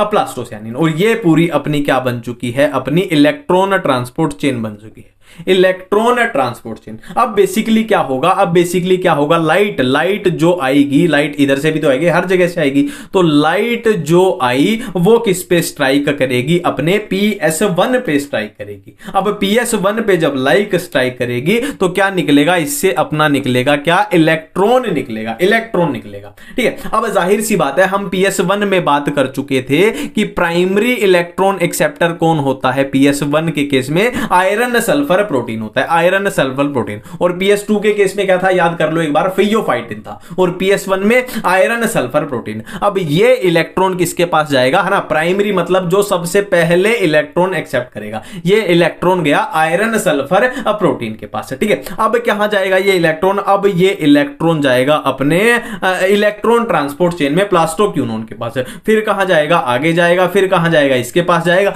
और फिर रिटर्न में किसके पास पहुंच जाएगा, अपना PS1 के पास पहुंच जाएगा। तो सबसे बड़ी बात जो यहां पता चली कि जो इलेक्ट्रॉन निकला था वही घूम के PS1 के पास आ रहा है, जो इलेक्ट्रॉन निकला वही घूम के PS1 के पास आ रहा है। फिर से लाइट पड़ेगी, फिर से इलेक्ट्रॉन निकलेगा, है ना, इस तरीके से। और अपहिल डाउनहिल कर ले तो इलेक्ट्रॉन ऊपर की तरफ ऐसे गया तो अपहिल मूवमेंट, ऐसे नीचे की तरफ आया तो डाउनहिल मूवमेंट। एक भी चीज हम याद नहीं कर रहे, ऑटोमेटिक चीजें बन रही है, ठीक है। एक और बात यहां पे फोकस करो, एक और बात यहां पे फोकस करो, हम क्या कर रहे थे कि इलेक्ट्रॉन ट्रांसपोर्ट चेन से जब इलेक्ट्रॉन जाता है तो अंदर की तरफ अपने क्या आएंगे, H+ आएंगे, अपने प्रोटॉन्स आएंगे। ये बात हमें यहां करनी पड़ेगी, ये बात हमें यहां करनी पड़ेगी, ठीक है। और हमने बात क्या की थी कि यहां पे एक बुलंद दरवाजा होता है जिसको हम क्या बोलते हैं, एटीपी सिंथेज बोलते हैं, एटीपी सिंथेज, ठीक है। तो प्रोटॉन्स अंदर क्या है, यहां पे इकट्ठे होते जा रहे हैं, प्रोटॉन अंदर क्या है, इकट्ठे होते जा रहे हैं। अब ये प्रोटॉन इस बुलंद दरवाजे यानी एटीपी सिंथेज से बाहर जाएंगे, तो ये प्रोटॉन जब बाहर जाएंगे तो अपना क्या बनेगा, एटीपी की फॉर्मेशन होगी, एटीपी की फॉर्मेशन होगी, ठीक है। अब मैं जो बातें बोलने जा रहा हूं उस पर बहुत ज्यादा ध्यान देनी है, बहुत ज्यादा ध्यान देनी। देखो बेसिकली ये प्रोसेस अपनी क्या है, साइक्लिक वाली प्रोसेस है, साइक्लिक वाली प्रोसेस। अब देखो इस पूरी प्रोसेस का नामकरण कर लेते हैं। देखो नामकरण हमने कैसे किया था कि एटीपी की फॉर्मेशन हो रही है, एटीपी की फॉर्मेशन हो रही है तो क्या नाम में आ जाएगा, फॉस्फोराइलेशन, फॉस्फोराइलेशन। और नाम लिखने के लिए आप देख रहे हो थाइलाकोइड मेम्ब्रेन की धज्जियां उड़ा दी है ना, फॉस्फोराइलेशन। और नाम में क्या आ जाएगा अपना, देखो लाइट का यूज हो रहा है, देखो ये सनलाइट का यूज हो रहा है तो उसके लिए आ जाएगा अपना फोटो, उसके लिए अपने आ जाएगा फोटो, ठीक है। और क्या है, इलेक्ट्रॉन जो जा रहा था वही सेम इलेक्ट्रॉन घूम के अपना फोटो सिस्टम को मिल रहा है, तो इसीलिए हो जाएगी क्या, साइक्लिक हो जाएगी। मतलब क्या होगी, साइक्लिक फोटो फॉस्फोराइलेशन। ये तो हो गया अपना नामकरण, ये हो गया अपना नामकरण, ठीक है। और बातें मैं आपको अब डिफरेंस बताऊं कि अब डिफरेंस की थोड़ी बात कर लें। डिफरेंस किसका, अपना साइक्लिक वर्सेस नॉन साइक्लिक क्या मैं डिफरेंस बताने जा। अब देखो अब नॉन साइक्लिक में ध्यान दो, नॉन साइक्लिक में ध्यान दो, अपना इस पोजीशन पे यहां पे क्या बन रहा था, अपना NADPH वाली एनर्जी बन रही थी। और ये एनर्जी कैसे बन रही थी, बेसिकली ये एनर्जी इलेक्ट्रॉन को खा के बन रही थी। बट यहां पे इलेक्ट्रॉन को कोई खा नहीं सकता क्योंकि वो घूम के उसी के पास आ रहा है। तो बेसिकली इसमें क्या है, साइक्लिक में अपना क्या है, ये NADPH जैसा कुछ भी नहीं बन रहा। तो नॉन साइक्लिक में एनर्जी कैसी बनी थी, एटीपी वाली भी बनी थी और NADPH वाली भी एनर्जी बनी थी। और साइक्लिक में कैसी बनी है, सिर्फ और सिर्फ एटीपी वाली एनर्जी बनी है, ये NADPH वाली एनर्जी नहीं बनी। बहुत इंपॉर्टेंट पॉइंट है, 10 स्टार लगा लो, 15 स्टार लगा लो, ठीक है। अब मैं नेक्स्ट बात आपके सामने बोल रहा हूं। देखो नॉन साइक्लिक में यहां पे क्या हो रहा था, PS2 काम कर रहा था और यहां पे क्या हो रहा था, अपना फोटोलिसिस ऑफ वाटर हो रही थी। तो फोटोलिसिस ऑफ वाटर साइक्लिक में कहीं भी देखने को नहीं मिल रही क्योंकि फोटो सिस्टम 2 यहां पे है ही नहीं या काम नहीं कर रहा, ठीक है। तो फोटोलिसिस ऑफ वाटर से अपने को क्या मिल रही थी, ऑक्सीजन मिल रही थी, है ना। तो ये एक बहुत बड़ा डिफरेंस हो गया कि नॉन साइक्लिक से हमें ऑक्सीजन भी मिलती है और साइक्लिक में क्या है, अपने को ऑक्सीजन नहीं मिलती। क्यों नहीं मिलती, क्योंकि साइक्लिक में अपनी फोटोलिसिस ऑफ वाटर नहीं हो रहा और साइक्लिक के केस में हो रहा था। तो ये बहुत बड़े डिफरेंस हमने देख लिए, ठीक है। सिंपल सी बातें, मेरे ख्याल से इतनी बातें क्लियर हैं, इतनी बातें क्लियर हैं।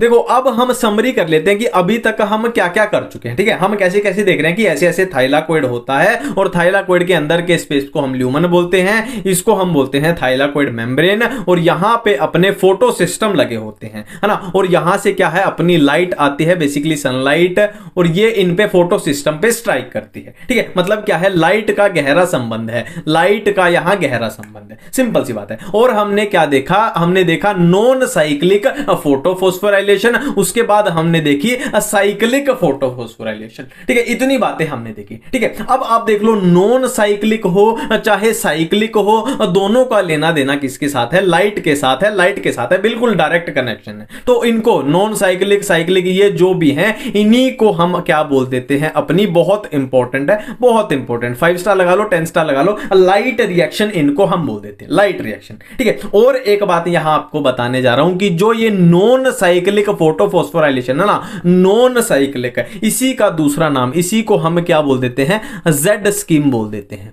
इसी को हम क्या बोलते हैं, जेड स्कीम बोलते हैं। तो लाइट रिएक्शन बिल्कुल क्लियर है, जेड स्कीम बिल्कुल क्लियर है। तो इस वीडियो में हम अपनी लाइट रिएक्शन कंप्लीट कर चुके हैं और लाइट रिएक्शन से बेसिकली हमने किया क्या है, चाहे वो नॉन साइक्लिक हो चाहे वो साइक्लिक हो, हमने अपनी क्या बनाई है, एनर्जी बनाई है। हमने अपनी एनर्जी बनाई है और फाइनली अपना लक्ष्य, अपना टारगेट क्या है, अपने को फूड बनाना है। ठीक है, तो लाइट रिएक्शन में हमने एनर्जी बना ली और इसके नेक्स्ट कौन सी रिएक्शन है, डार्क रिएक्शन। डार्क रिएक्शन में हम क्या करेंगे, अपनी एनर्जी से क्या बना लेंगे, फूड बना लेंगे। किसमें, अपनी डार्क रिएक्शन में, जो हम नेक्स्ट वीडियो में करने वाले हैं। ठीक है, इतनी बातें बिल्कुल सिंपल सी अपने को समझ आती हैं। ठीक है, और ये तो क्लियर है ना कि एनर्जी कैसे कैसे बनाई। नॉन साइक्लिक में हमने, नॉन साइक्लिक में एटीपी वाली भी बनाई और NADPH वाली बनाई, और साइक्लिक में सिर्फ और सिर्फ एटीपी बन रहा था, NADPH वाली नहीं बन रही थी। इतनी बातें क्लियर हैं। ठीक है, तो हम अपने चैप्टर में जो भी अभी तक कर चुके हैं उस पर एक बार रोशनी डाल लेते हैं। ठीक है, अब रोशनी कौन है वो मैं नहीं बताऊंगा। ठीक है, तो अब देखो हम क्या पढ़ रहे हैं, फोटोसिंथेसिस। तो एक जनरल नॉलेज की बात तो 5वीं क्लास का बच्चा भी बता देगा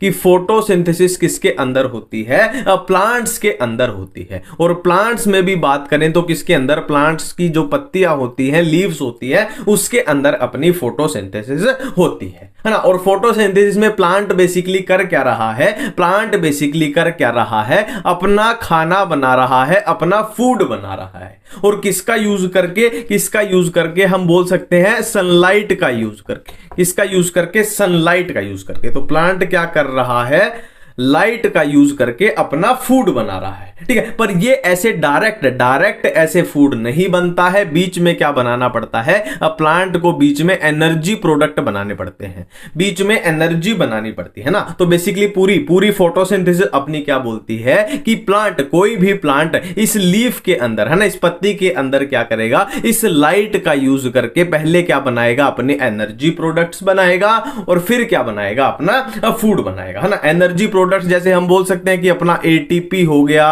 या अपना NADPH हो गया, ऐसे ऐसे प्रोडक्ट बनाएगा। ठीक है, अब देखो, अब हमने रिएक्शंस का नाम दिया था कि जो रिएक्शन, एक तो ये रिएक्शन हो गई, एक ये वाली रिएक्शन, जो रिएक्शन डायरेक्ट लाइट से कनेक्टेड है वो हो जाएगी अपनी लाइट रिएक्शन हो जाएगी, और ये वाली हो जाएगी अपनी डार्क रिएक्शन हो जाएगी। डार्क रिएक्शन, ये लाइट रिएक्शन, ये डार्क रिएक्शन। डार्क क्यों है, क्योंकि ये लाइट से बहुत दूरी पर है, सिंपल सा लॉजिक है, लाइट के पास है, लाइट से डायरेक्टली क्या है, एसोसिएटेड है, और ये इसलिए लाइट रिएक्शन। और लाइट रिएक्शन हम अपनी अच्छे से पढ़ चुके हैं ना, अपनी cyclic photophosphorylation, non cyclic photophosphorylation, ये हम देख चुके हैं। ठीक है, अब हमें क्या पढ़ना है, हमें पढ़ना है क्या, अपना डार्क रिएक्शन। डार्क रिएक्शन में बेसिकली हमें क्या करना है, हमें एनर्जी प्रोडक्ट्स का यूज करके, देखो लाइट रिएक्शन में हम एनर्जी बना चुके थे ना, ATP बना चुके थे, NADPH बना चुके थे। अब हमें क्या करना है, ATP NADPH है ना, इसका एनर्जी का यूज करके हमें फूड चाहिए। फूड भी फॉर एग्जांपल मान लो मैं ग्लूकोज बोल दूं आपको, तो ग्लूकोज में क्या होगे, 6 कार्बन होते हैं, हमारे पास 6 कार्बन होते हैं ना। इसको याद रखेंगे कि 6 कार्बन का हमें क्या अपना फूड बनाना है। ठीक है, इतनी बेसिक सी अपना फंडा क्लियर है। मैं बार बार चीजें इसीलिए रिपीट करता हूं कि बिल्कुल बेसिक से हमेशा के लिए आपको याद हो जाए, इतनी बातें क्लियर है। ठीक है, और देख लेते हैं। अब देखो अपना स्टार्ट करते हैं, है ना। स्टार्ट करने से पहले और मैं आपको चीजें क्लियर कर देता हूं कि हमने क्या किया था, हमने एक ऐसे पेड़ की पत्ती देखी थी, हमने ऐसे पेड़ की पत्ती देखी थी, और पेड़ की पत्ती के अंदर अपना क्या था, क्लोरोप्लास्ट था। ये अपना क्या था, क्लोरोप्लास्ट। ये अपना क्या था, क्लोरोप्लास्ट था। ठीक है, क्लोरोप्लास्ट था। और क्लोरोप्लास्ट के अंदर हमने देखा था क्या होते हैं, थाइलाकोइड्स प्रेजेंट होते हैं, ऐसे ग्रैना में होते हैं, है ना। ये एक और ग्रैना मैं ऐसे बना लेता हूं, एक और ग्रैना मैं आपको बना लेता हूं। ये अपने ग्रैनल थाइलाकोइड है और ये अपना पूरा ग्रैना है। और ग्रैनल थाइलाकोइड जुड़े हुए हैं किससे, स्ट्रोमल थाइलाकोइड की हेल्प से, स्ट्रोमल थाइलाकोइड की हेल्प से। ठीक है, ये हमने बात की थी कि क्लोरोप्लास्ट के अंदर क्या है, थाइलाकोइड्स है अपने। ठीक है, और ये क्लोरोप्लास्ट के अंदर थाइलाकोइड के अलावा जो स्पेस बच गया वो अपना था स्ट्रोमा, है ना। अब मेरी बातों पे ध्यान देना, इसको स्किप मत करना कि ये तो हम कर चुके हैं, ये तो स्किप कर दे, स्किप मत करना, मेरी बातों पे ध्यान देना। देखो अब देखो, जो लाइट, अब अपने पास 2 रिएक्शन है, कौन सी है, एक लाइट रिएक्शन है, एक अपने पास क्या है, डार्क रिएक्शन है। तो लाइट रिएक्शन में हमने क्या किया था, लाइट रिएक्शन में हमने क्या किया था कि थाइलाकोइड की मेम्ब्रेन के ऊपर क्या लगे होते हैं, फोटो सिस्टम लगे होते हैं ना। थाइलाकोइड की मेम्ब्रेन पे चीजें हो रही थी, थाइलाकोइड की मेम्ब्रेन पे, है ना। अब हमें लोकेशन देख रहे हैं कि लाइट रिएक्शन कहां हुई थी, अपनी थाइलाकोइड की मेम्ब्रेन पे हुई थी। ठीक है, और डार्क रिएक्शन की बात करें तो डार्क रिएक्शन अपनी कहां होगी, स्ट्रोमा में होगी। इस बात पे 5 स्टार 10 स्टार स्टार 20 स्टार लगा लो। लाइट रिएक्शन कहां हुई? थाइलाकोइड की मेम्ब्रेन में। और डार्क रिएक्शन अपनी कहां होगी? स्ट्रोमा में होगी, स्ट्रोमा में, है ना। बेसिकली स्ट्रोमा में अपनी ये डार्क रिएक्शन हो रही है, ठीक है। करना क्या है? एनर्जी का यूज करके अपने को फूड बनाना है, फूड बनाना है, ठीक है। अब देखो, अब हमें करनी है डार्क रिएक्शन की बात। अब हमें करनी है किसकी बात? डार्क रिएक्शन की बात, ठीक है। जो मैं आपको फ्लो बता रहा हूं ना, उस फ्लो को समझना, उसका रीजन समझना, ठीक है। अब देखो, डार्क रिएक्शन में क्या है? डार्क रिएक्शन में क्या है? प्लांट्स को आप क्या करो? 3 पार्ट में डिवाइड कर दो। प्लांट्स को आप 3 पार्ट में डिवाइड कर दो। एक हमारे पास होते हैं C3 प्लांट्स, एक हमारे पास होते हैं C4 प्लांट्स, एक हमारे पास होते हैं क्या? कैम प्लांट्स, ठीक है। हमारे पास 3 टाइप के प्लांट यहां पे आगे, एक C3 प्लांट्स, एक C4 प्लांट्स और एक हमारे पास आगे कैम प्लांट्स। ये डार्क रिएक्शन में हमने डिवीजन कर दिया ना। लाइट तक ऐसी कोई डिवीजन हमने नहीं की थी, ठीक है। और जो मैक्सिमम अपने प्लांट्स होते हैं ना दुनिया में, मैक्सिमम वो कौन से होते हैं? C3 होते हैं। C4 कम होते हैं और कैम वाले तो बहुत ही कम होते हैं, ठीक है। ये अपने मैक्सिमम। अब सिंपल सी बात है, एक लॉजिकल बात है कि C3 प्लांट्स होंगे वो डार्क रिएक्शन में क्या शो करेंगे? अपनी C3 साइकिल शो करेंगे, है ना। C3 साइकिल शो करेंगे। और इसी का दूसरा नाम क्या होता है? बहुत फेमस है, बहुत फेमस, 50 स्टार लगा लो। क्या होता है? केल्विन साइकिल इसका नाम होता है। और C4 प्लांट्स क्या शो करेंगे? C4 साइकिल शो करेंगे। C4 है तो C4 ही शो करेंगे। और कैम प्लांट्स क्या करेंगे? अपना कैम पाथवे शो करेंगे, ठीक है। इतनी बातें क्लियर हैं। कैम के बारे में कुछ नहीं है, बस 2 लाइनें ही आपको याद रखनी है। एनसीईआरटी में ऐसा कुछ खास नहीं दिया, है ना। मेन अपने कौन से बनते हैं? C3 और C4। इनको हमें डिटेल में पढ़ना पड़ेगा, C3 और C4, ठीक है। सबसे पहले हम डिफरेंस देख लेंगे कि C3 और C4 प्लांट्स में फर्क क्या होता है। सबसे पहले हम डिफरेंस देखेंगे कि C3 प्लांट्स में, है ना। ये मैं इधर लिख लेता हूं अपने C3 प्लांट्स और इधर लिख लेता हूं अपने C4 प्लांट्स। सबसे पहले हम देखेंगे कि C3 प्लांट्स में और C4 प्लांट्स में फर्क क्या होता है, ठीक है। देखो, बेसिकली फर्क क्या है? C3 प्लांट्स की लीव्स में, C3 प्लांट्स की लीव्स में सिर्फ एक टाइप की सेल प्रेजेंट होती है, सिर्फ एक टाइप की। और C4 प्लांट्स की बात करें तो इसकी लीव्स में क्या है? 2 टाइप की सेल प्रेजेंट होती है। इसकी लीव्स में 2 टाइप की सेल प्रेजेंट होती है ना। एक ये हो गई, एक ये हो गई, है ना। बीच में इनका ये ऐसे दरवाजा लगे होते हैं। दरवाजे में क्या होता है ये बाद में बात करेंगे। हमने क्या बात की कि C3 प्लांट्स में सिर्फ और सिर्फ एक टाइप की सेल प्रेजेंट है, जबकि C4 प्लांट में 2 टाइप की सेल हमारे पास प्रेजेंट होती है, ठीक है। अब एक टाइप की सेल कौन सी है? एक टाइप की सेल कौन सी है? Mesophyll cell. ये अपनी कौन सी है? Mesophyll cell. ये होती है अपनी C3 प्लांट में। और C4 प्लांट की बात करें तो मीजोफिल सेल तो होगी, है ना। मीजोफिल सेल तो इसमें भी होगी। मैं लिख देता हूं यहां पे, मीजोफिल सेल। मीजोफिल सेल तो होगी ही होगी। और उसके साथ इसमें क्या प्रेजेंट होती है? अपनी बंडल शीथ सेल। कौन सी? Bundle sheath cell. तो ये हो गई इसमें 2 टाइप की सेल। ये तो पहली बात हो गई। अब दूसरी बात मैं करने जा रहा हूं, बहुत जरूरी बात है कि C3 प्लांट्स में मीजोफिल सेल्स के अंदर एक 5 कार्बन का कंपाउंड होता है, जिसको हम क्या बोलते हैं? RUBP। RUBP, है ना। या इसकी फुल फॉर्म आप बोल लो तो राइबुलोज 1,5 बिसफॉस्फेट, ठीक है। Ribulose 1,5 bisphosphate. ये होता है अपना C3 प्लांट्स की मीजोफिल सेल में। मैं बोल रहा हूं, फिर से बोल रहा हूं, ये बहुत जरूरी बात है। अगर ये समझ आ गई तो चैप्टर में कुछ बचेगा ही नहीं आपका, है ना। मीजोफिल सेल में ये प्रेजेंट है, ठीक है। और मैंने क्या बताया कि ये अपना 5 कार्बन का कंपाउंड है, 5 कार्बन का कंपाउंड है, ठीक है। अब इसी के साथ RUBP के साथ एक एंजाइम इसके साथ ही रिलेटेड होता है। कौन सा एंजाइम? अपना रुबिस्को। कौन सा एंजाइम होगा? अपना रुबिस्को एंजाइम इसमें होता है, ठीक है। सिंपल सी बातें हैं। अब इधर बात करें C4 प्लांट्स में, तो C4 प्लांट्स की मीजोफिल सेल में क्या होगा? एक 3 कार्बन का कंपाउंड होता है। 3 कार्बन का कंपाउंड। मैंने क्या बोला? 3 कार्बन का कंपाउंड। क्या? Phosphoenol pyruvate. फोस्फोइनोल पाइरुवेट पेप, है ना। फिर से बोल रहा हूं, ये बातें अगर समझ आ गई तो सारा खेल ही खत्म हो जाएगा, ठीक है। अब इसके नाम से ही, जैसे ये नाम से ही कवर हो रहा था, RUBP और रुबिस्को एंजाइम है, तो इसके साथ एंजाइम कौन सा होगा अपने पास? पेप्केज है।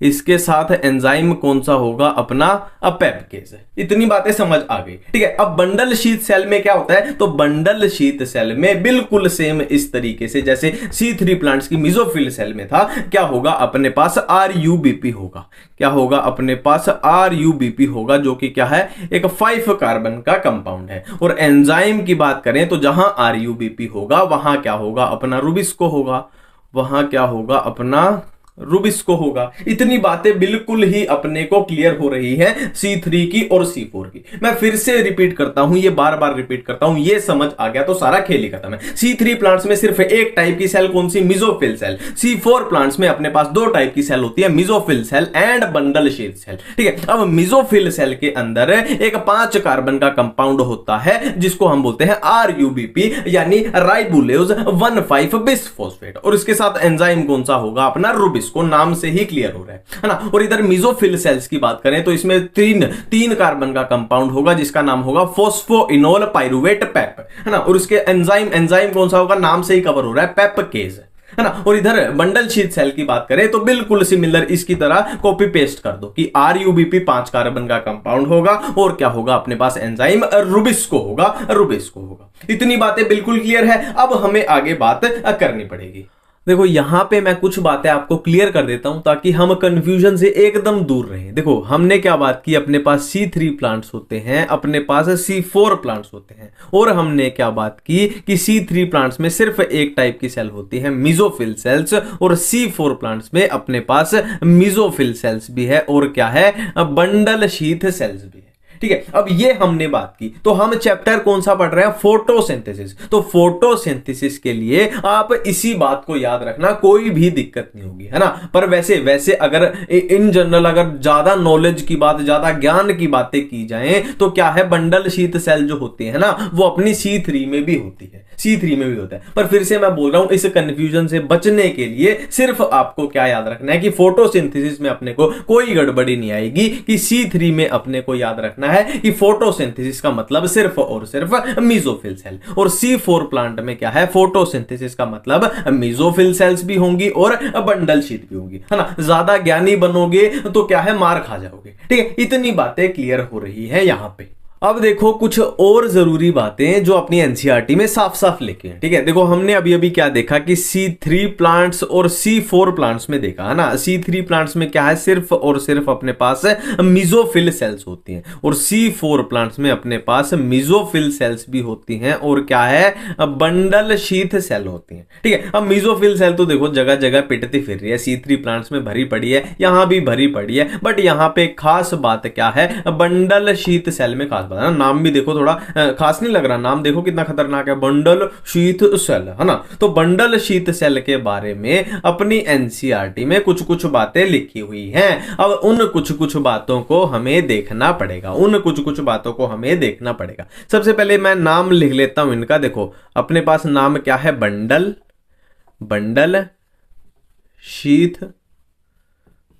शीथ सेल्स, ठीक है। अब पहला क्वेश्चन तो यही उठेगा कि इनका नाम ये क्यों होता है ना। सिंपल सी बात है, मान लो इस चैप्टर का नाम अपने का क्या है, फोटोसिंथेसिस है, तो उसका कोई तो मतलब होता है ना, वो मैंने मतलब बताया था। तो इनका ये नाम होता है तो कोई तो रीजन होता होगा भाई, ये बंडल कहां से आया, ये शीथ कहां से आया, है ना। सेल तो सेल ही होती है, वो तो सिंपल सी बात है। अब मैं आपको एक रफ डायग्राम की हेल्प से बताने जा रहा हूं, एक रफ डायग्राम बताऊंगा जिससे अपनी एनसीईआरटी की सारी लाइंस अपनी क्या है 1 मिनट में कवर हो जाएगी। देखो आपके सामने मैं एक रफ डायग्राम बनाने जा रहा हूं। देखो ये मान लो अपना क्या है वेस्कुलर बंडल है, ये प्लांट्स में क्या होता है अपना, मान लो ये अपना है वेस्कुलर बंडल, ठीक है। अब वेस्कुलर बंडल के अराउंड मतलब इसको कवर करती हुई, इसके अराउंड शीथ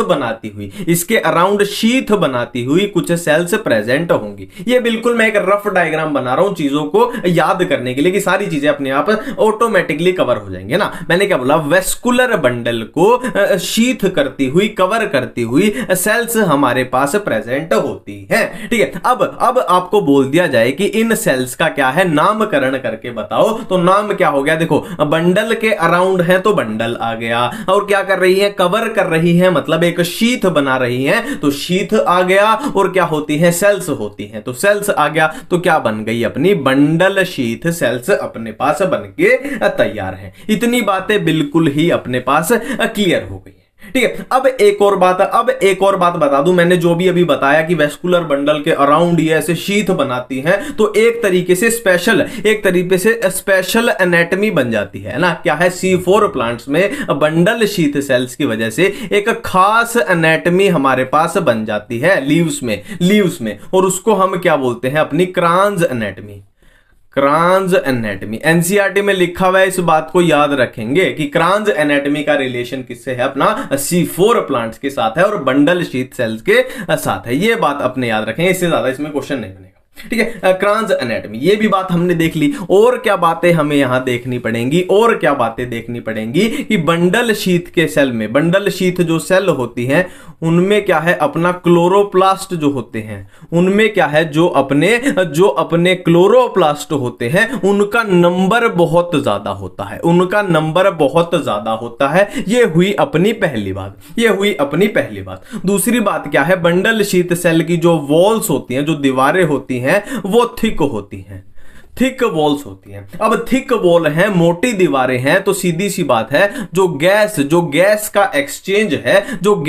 एक्सचेंज है वो थोड़ा डिफिकल्ट हो जाएगा। ये मैं एनसीईआरटी की लाइंस आपको बताने जा रहा हूं कि क्लोरोप्लास्ट का नंबर ज्यादा होता है और इसकी दीवारें जो वॉल्स होती हैं वो थिक होती हैं, तो थिक वॉल होने की वजह से जो गैस का ट्रांसपोर्ट है, गैसियस एक्सचेंज है, वो इनमें क्या है, मुश्किल हो जाता है।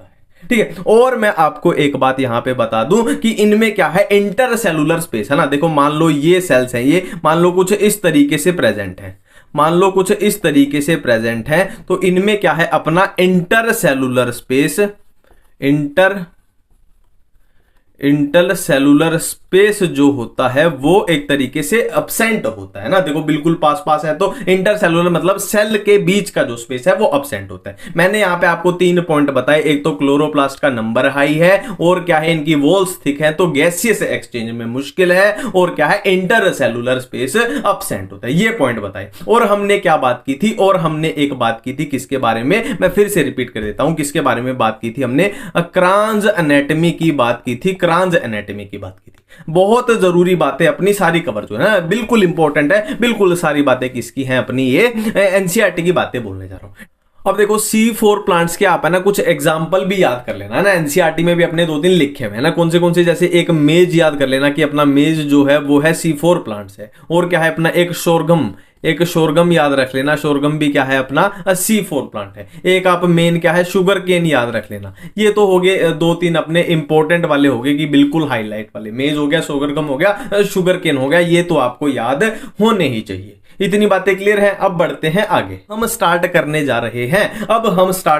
रहे हैं क्या, अपनी C3 साइकिल, और उसके बाद हम करेंगे C4 साइकिल। और इनके दूसरे नाम मैं आपको बता देता हूं कि C3 साइकिल का ही दूसरा नाम क्या होता है, केल्विन साइकिल होता है, केल्विन साइकिल। और C4 साइकिल का ही दूसरा नाम क्या होता है, H एंड स्लैक पाथवे। इसी का दूसरा नाम क्या है, H and slack pathway.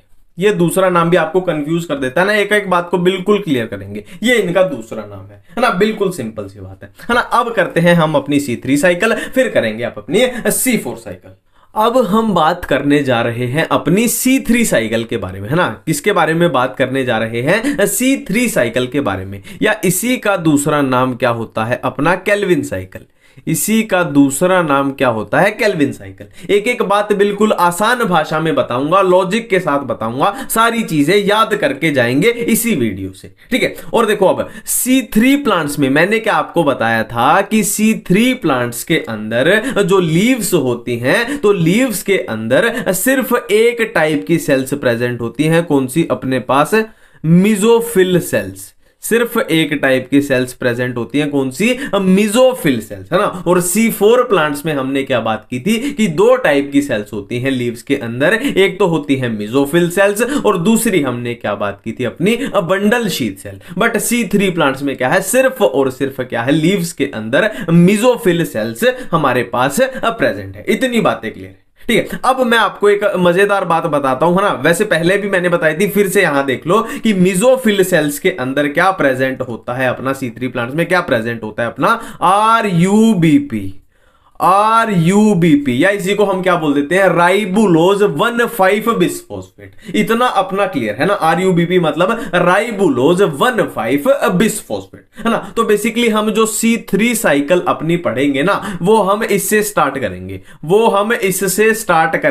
RUBP। और इसका फंक्शन क्या है ये हम देख लेंगे ना, इसका काम असल में ये क्या करते हैं, ठीक है। तो अभी हमने क्या बात की थी कि अपने पास क्या होगा मेसोफिल सेल्स में क्या होगा, अपने पास होगा RUBP, है ना। या इसी को हम क्या बोल देते हैं, राइबुलोज 1,5 बिस्फोस्फेट, ठीक है। अब यहां एक बात नोट करो कि जो ये अपना RUBP है, ये 5 कार्बन का कंपाउंड अपना होता है। इतनी बातें बिल्कुल क्लियर है, इतनी बातें बिल्कुल ही अपनी क्लियर हो रही है, ठीक है। अब क्या होगा, देखो यहां अपना बाहर क्या है, एनवायरमेंट है। यहां अपना बाहर पूरा क्या है, एनवायरमेंट है। और एनवायरमेंट में क्या होती है, बहुत सारी CO2 होती है, कार्बन डाइऑक्साइड होती है ना। कार्बन डाइऑक्साइड देखो, कार्बन डाइऑक्साइड ह्यूमन तो रिलीज करते ही है ना, रेस्पिरेशन के थ्रू हम कार्बन डाइऑक्साइड छोड़ रहे हैं। और क्या है अपना, कितना सारा देखो, कितना सारा पोल्यूशन हो रहा है, गाड़ियां चल रही है, तो एनवायरमेंट में बहुत सारी अपने पास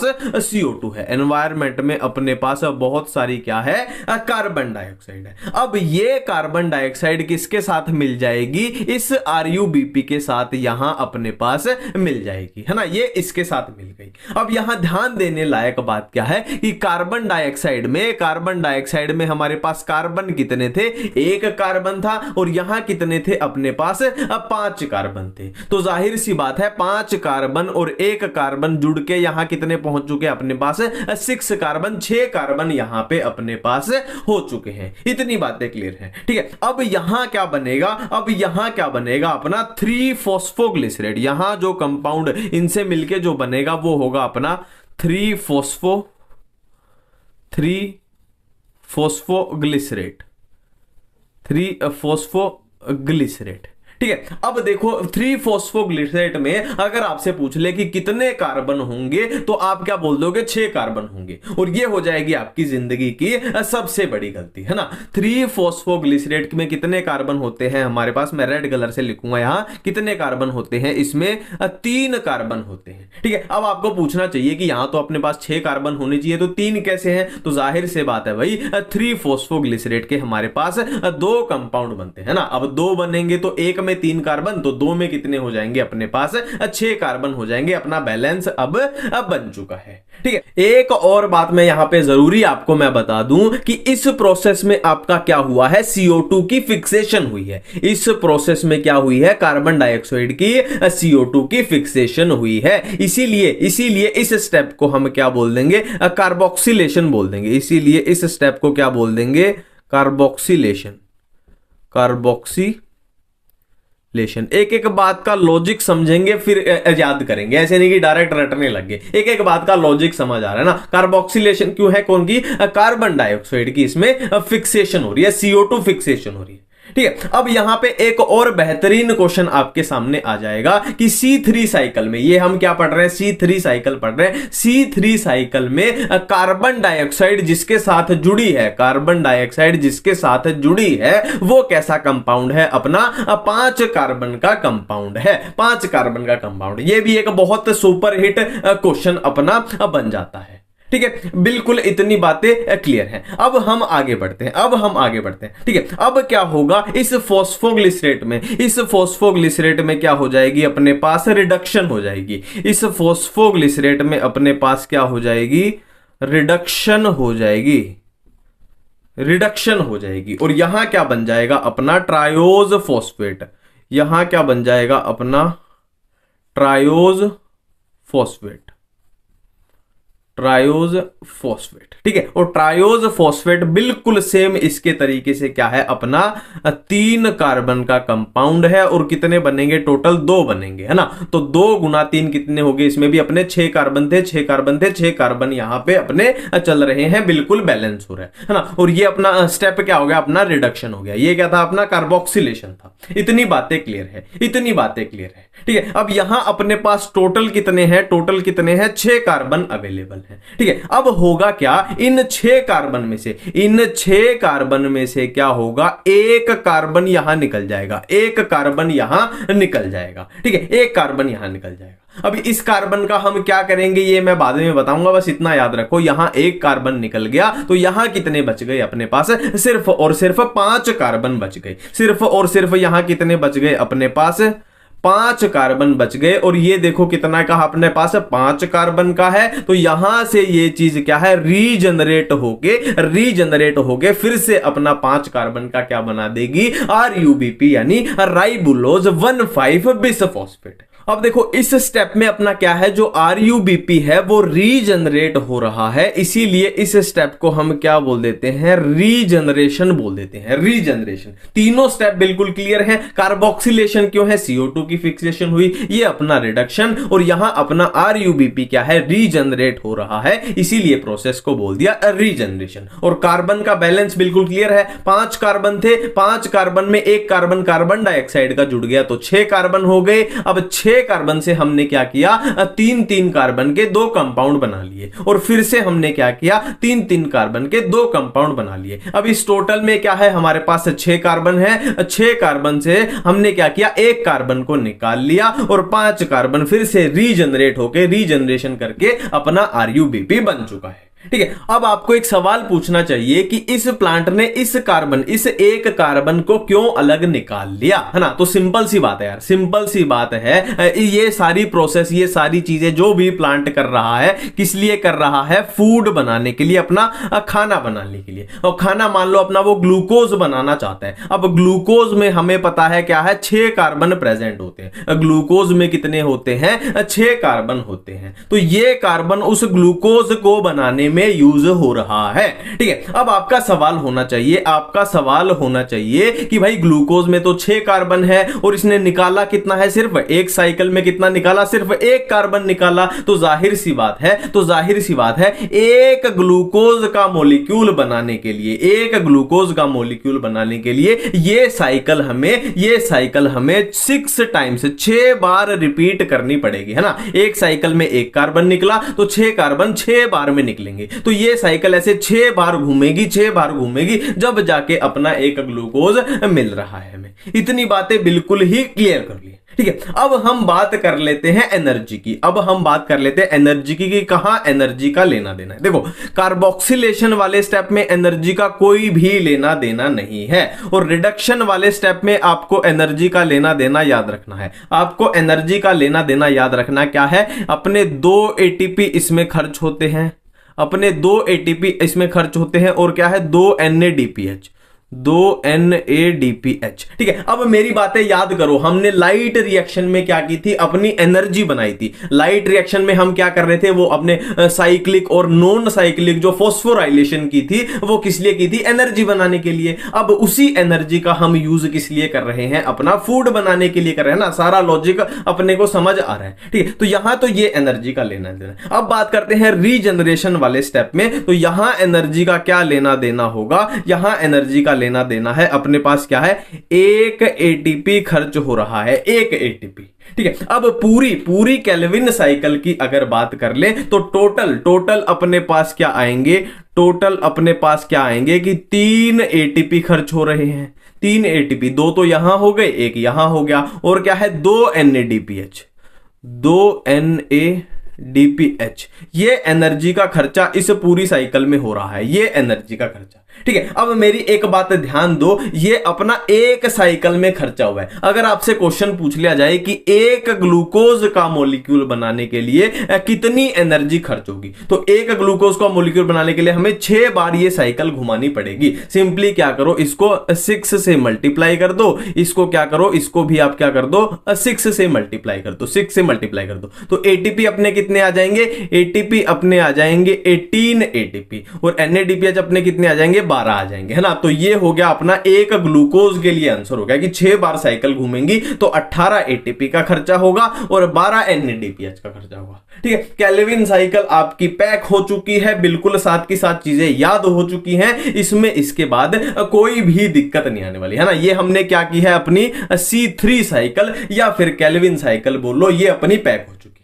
ठीक है, अब देखो केल्विन साइकिल में ही एक बात मैं जानबूझ के अलग से बताने जा रहा हूं, है ना। क्यों बताने जा रहा हूं, क्योंकि वो बहुत इंपॉर्टेंट क्वेश्चन है, बहुत सुपर हिट क्वेश्चन है और उसमें आप कंफ्यूजन कर दोगे, इसलिए अलग से बताने जा रहा हूं। देखो हमने बेसिकली किया क्या था, यहां हमारे पास क्या था, RUBP था, फिर हमने क्या किया था, RUBP में हमने क्या किया था, यहां हमारे पास कार्बन डाइऑक्साइड थी और इस कार्बन डाइऑक्साइड को यहां पे हमने क्या कर दिया था, फिक्स कर दिया था, और इस स्टेप को हमने क्या बोला था, कार्बोक्सिलेशन बोला था। अब यहां एक बात पे 5 स्टार 10 स्टार 50 स्टार लगा लो कि इस प्रोसेस में जो एंजाइम यूज होता है उसको हम क्या बोलते हैं, रुबिस्को, उसको हम बोलते हैं रुबिस्को बोलते हैं। ठीक है, और तो आप गड़बड़ क्या करोगे, आप RUBP और रुबिस्को को क्या कर दोगे, इंटरमिक्स कर दोगे, है ना। तो यहां पे बातें समझना, जो RUBP है वो अपना 5 कार्बन का कंपाउंड है और रुबिस्को क्या है, अपना एक एंजाइम है, रुबिस्को अपना एक एंजाइम है, और इनके दोनों की फुल फॉर्म मैं आपको बता चुका हूं, अच्छे से बता चुका हूं, इतनी बातें क्लियर है। कार्बोक्सीजिनेज में कौन सा एंजाइम अपना यूज आता है, रुबिस्को यूज आता है ना, इसे रिलेट ही हो रहा है तो इसमें कंफ्यूजन मत करना, है ना, ये एक एंजाइम है। इतनी बातें क्लियर है। अब हम चलते हैं अपनी C4 साइकिल की तरफ। अब हम बात करने जा रहे हैं किसके बारे में, C4 साइकिल के बारे में। C3 साइकिल हम बिल्कुल आसानी से अपनी समझ चुके हैं। ठीक है, तो C4 साइकिल में हमने बात की थी कि C4 साइकिल की लीव्स में 2 टाइप की सेल्स होती हैं, 2 टाइप की सेल्स। एक तो कौन सी होती है अपनी, जो अपनी C3 में भी होती थी, कौन सी, मेसोफिल सेल्स, और दूसरी कौन सी होती है इसमें, bundle sheath cell, bundle sheath cell. देखो मैं चीजें बार बार इसीलिए रिपीट करता हूं कि आपको हमेशा के लिए वो बिल्कुल पैक हो जाए। ठीक है, कौन सी होंगी, बंडल शीथ सेल्स, ये 2 टाइप की सेल होती है। देखो अभी अभी हमने बात की थी कि C4 प्लांट्स में 2 टाइप की सेल होती है। ठीक है, तो ये वो 2 टाइप की सेल है, कौन सी, एक तो ये हो गई अपनी, और दूसरी कौन सी हो गई, दूसरी वाली अपनी ये हो गई। ठीक है, 2 टाइप की सेल है, और दोनों टाइप की सेल में बीच में क्या है, अपने गेट लगे हुए। बेसिकली कैसे है, एक अपना इधर आने का गेट है, फिर एक इधर अपना जाने का गेट है। अब क्या आएगा क्या जाएगा वो हम देखेंगे। ठीक है, तो हमने क्या किया कि अपने पास 2 टाइप की सेल हैं, इनको मैं नाम दे देता हूं। ये अपनी कौन सी सेल है, मेसोफिल सेल्स है, ये अपनी है कौन सी, मेसोफिल सेल, ये अपनी मेसोफिल सेल। और दूसरे टाइप की अपनी कौन सी थी, bundle sheath cell, bundle sheath cell. ठीक है, mesophyll cell, bundle sheath cell. ठीक है, अब बेसिकली होता क्या है, मेसोफिल सेल्स के अंदर अपना क्या होता है, अपना फोस्फोइनोल पाइरुवेट, और फोस्फोइनोल पाइरुवेट कितने कार्बन का कंपाउंड है, अपना 3 कार्बन का कंपाउंड है। और इधर अपना बंडल शीथ सेल में क्या होता है, जैसे जैसे उसमें प्रेजेंट था ना, अपना C3 प्लांट्स में प्रेजेंट था, वैसे ही इसमें क्या प्रेजेंट होता है, अपना RUBP, इसमें क्या प्रेजेंट होगा, अपना RUBP। और ये बात हम ऑलरेडी कर चुके हैं कि RUBP अपना क्या है, 5 कार्बन का कंपाउंड होता है। हमने C3 साइकिल में ये देखा था, है ना। मेसोफिल सेल में क्या है, अपना पेप यानी फोस्फोइनोल पाइरुवेट, और बंडल शीथ सेल में क्या है, अपना RUBP यानी राइबुलोज 1,5 बिसफॉस्फेट। ये पहली बात है। दूसरी बात क्या है कि जो अपना फोस्फोइनोल पाइरुवेट है वो 3 कार्बन का कंपाउंड है, बहुत जरूरी बात है, इस पे 50 स्टार लगा लो। और RUBP हम ऑलरेडी कर चुके हैं कि 5 कार्बन का कंपाउंड अपना होता है। इतनी बातें क्लियर है। ठीक है, अब फर्क कहां आएगा, देखो हम C3 प्लांट्स में क्या कर रहे थे कि जो एनवायरमेंट की कार्बन डाइऑक्साइड यानी CO2 है उसको RUBP के साथ क्या करा रहे थे, फिक्स करा रहे थे, है ना, एनवायरमेंट वाले को। ठीक है, अब यहां पे फर्क क्या आएगा कि जो मान लो यहां पे अपना एनवायरमेंट है बाहर, जो एनवायरमेंट से क्या आएगी, अपनी CO2 आएगी, वो किसके साथ फिक्स हो जाएगी, अपने फॉस्फोइनोल पाइरुवेट यानी 3 कार्बन कंपाउंड के साथ अपनी फिक्स हो जाएगी। ठीक है, इतनी बात अपने को समझ यहां पे आ गई है ना, इसके साथ ये फिक्स हो गई। बिल्कुल क्लियर है, बिल्कुल क्लियर है बात। अब इस CO2 फिक्सेशन में जो एंजाइम यूज होगा उसका नाम क्या होगा, अपने का पेपकेज, उसका नाम क्या होगा, पेपकेज। ठीक है, RUBP में C3 प्लांट में याद करो एंजाइम का नाम क्या था, रुबिस्को, जो कार्बोक्सिलेशन में यूज हुआ था। और यहां पे ये पेप अपना CO2 के साथ फिक्स हो रहा है, तो एंजाइम का नाम क्या हो जाएगा, इस प्रोसेस में कार्बोक्सिलेशन में जो यूज हुआ वो क्या है, अपना पेपकेज एंजाइम है। ठीक है, नाम से ही कवर हो रहा है। इतनी बातें क्लियर है ना। यहां पे मैं इसको मिटा देता हूं ताकि चीजें अपने को बहुत सारी लिखनी है यहां पे। ठीक है, अब क्या होगा, देखो ये अपना सारा फिक्स हो चुका है, ये अपना सारा फिक्स हो चुका है। 3 कार्बन यहां पे थे और 1 कार्बन क्या था, कार्बन डाइऑक्साइड में था। तो यहां अपना क्या बन जाएगा, यहां अपना एक 4 कार्बन का एसिड बन जाएगा। यहां अपना 4 कार्बन का एसिड बन जाएगा, जिसको हम क्या बोल देंगे, ऑक्सैलो एसिटिक एसिड, है ना, जिसका नाम होगा ऑक्सैलो एसिटिक एसिड।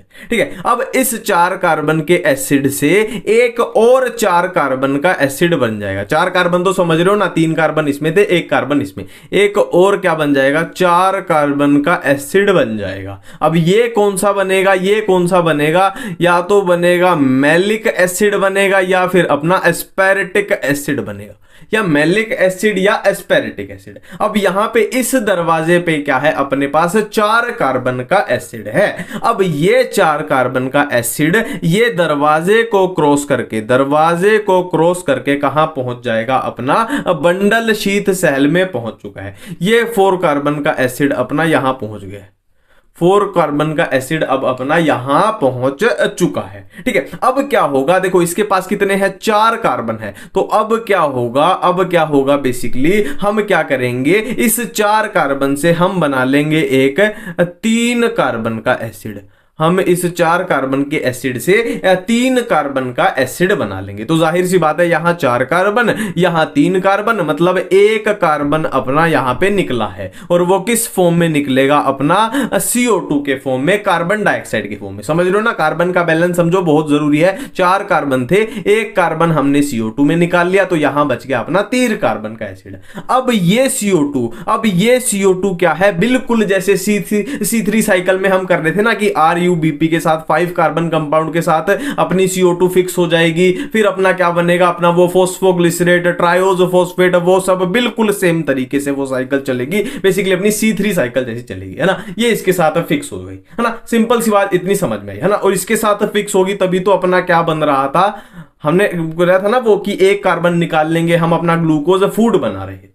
ठीक है, इतनी बातें हमने समझ ली यहां पे बिल्कुल आसानी से। अब ये 3 कार्बन का एसिड अपना कहां चला जाएगा, यहां चला जाएगा वापस, कहां, बंडल शीथ सेल में, है ना। यह कहां पहुंच गया, अपना 3 कार्बन का एसिड क्या पहुंच गया, अपना बंडल शीथ सेल में पहुंच जाएगा। ठीक है, अब ये 3 कार्बन का है और अपना पेप भी क्या है, 3 कार्बन का है। तो यह दोबारा रीजनरेट करके क्या बना देगा, अपना पेप बना देगा ना। 3 कार्बन से 3 कार्बन का अपना पेप बन गया, तो ये रीजनरेट करके अपना पेप बन चुके हैं।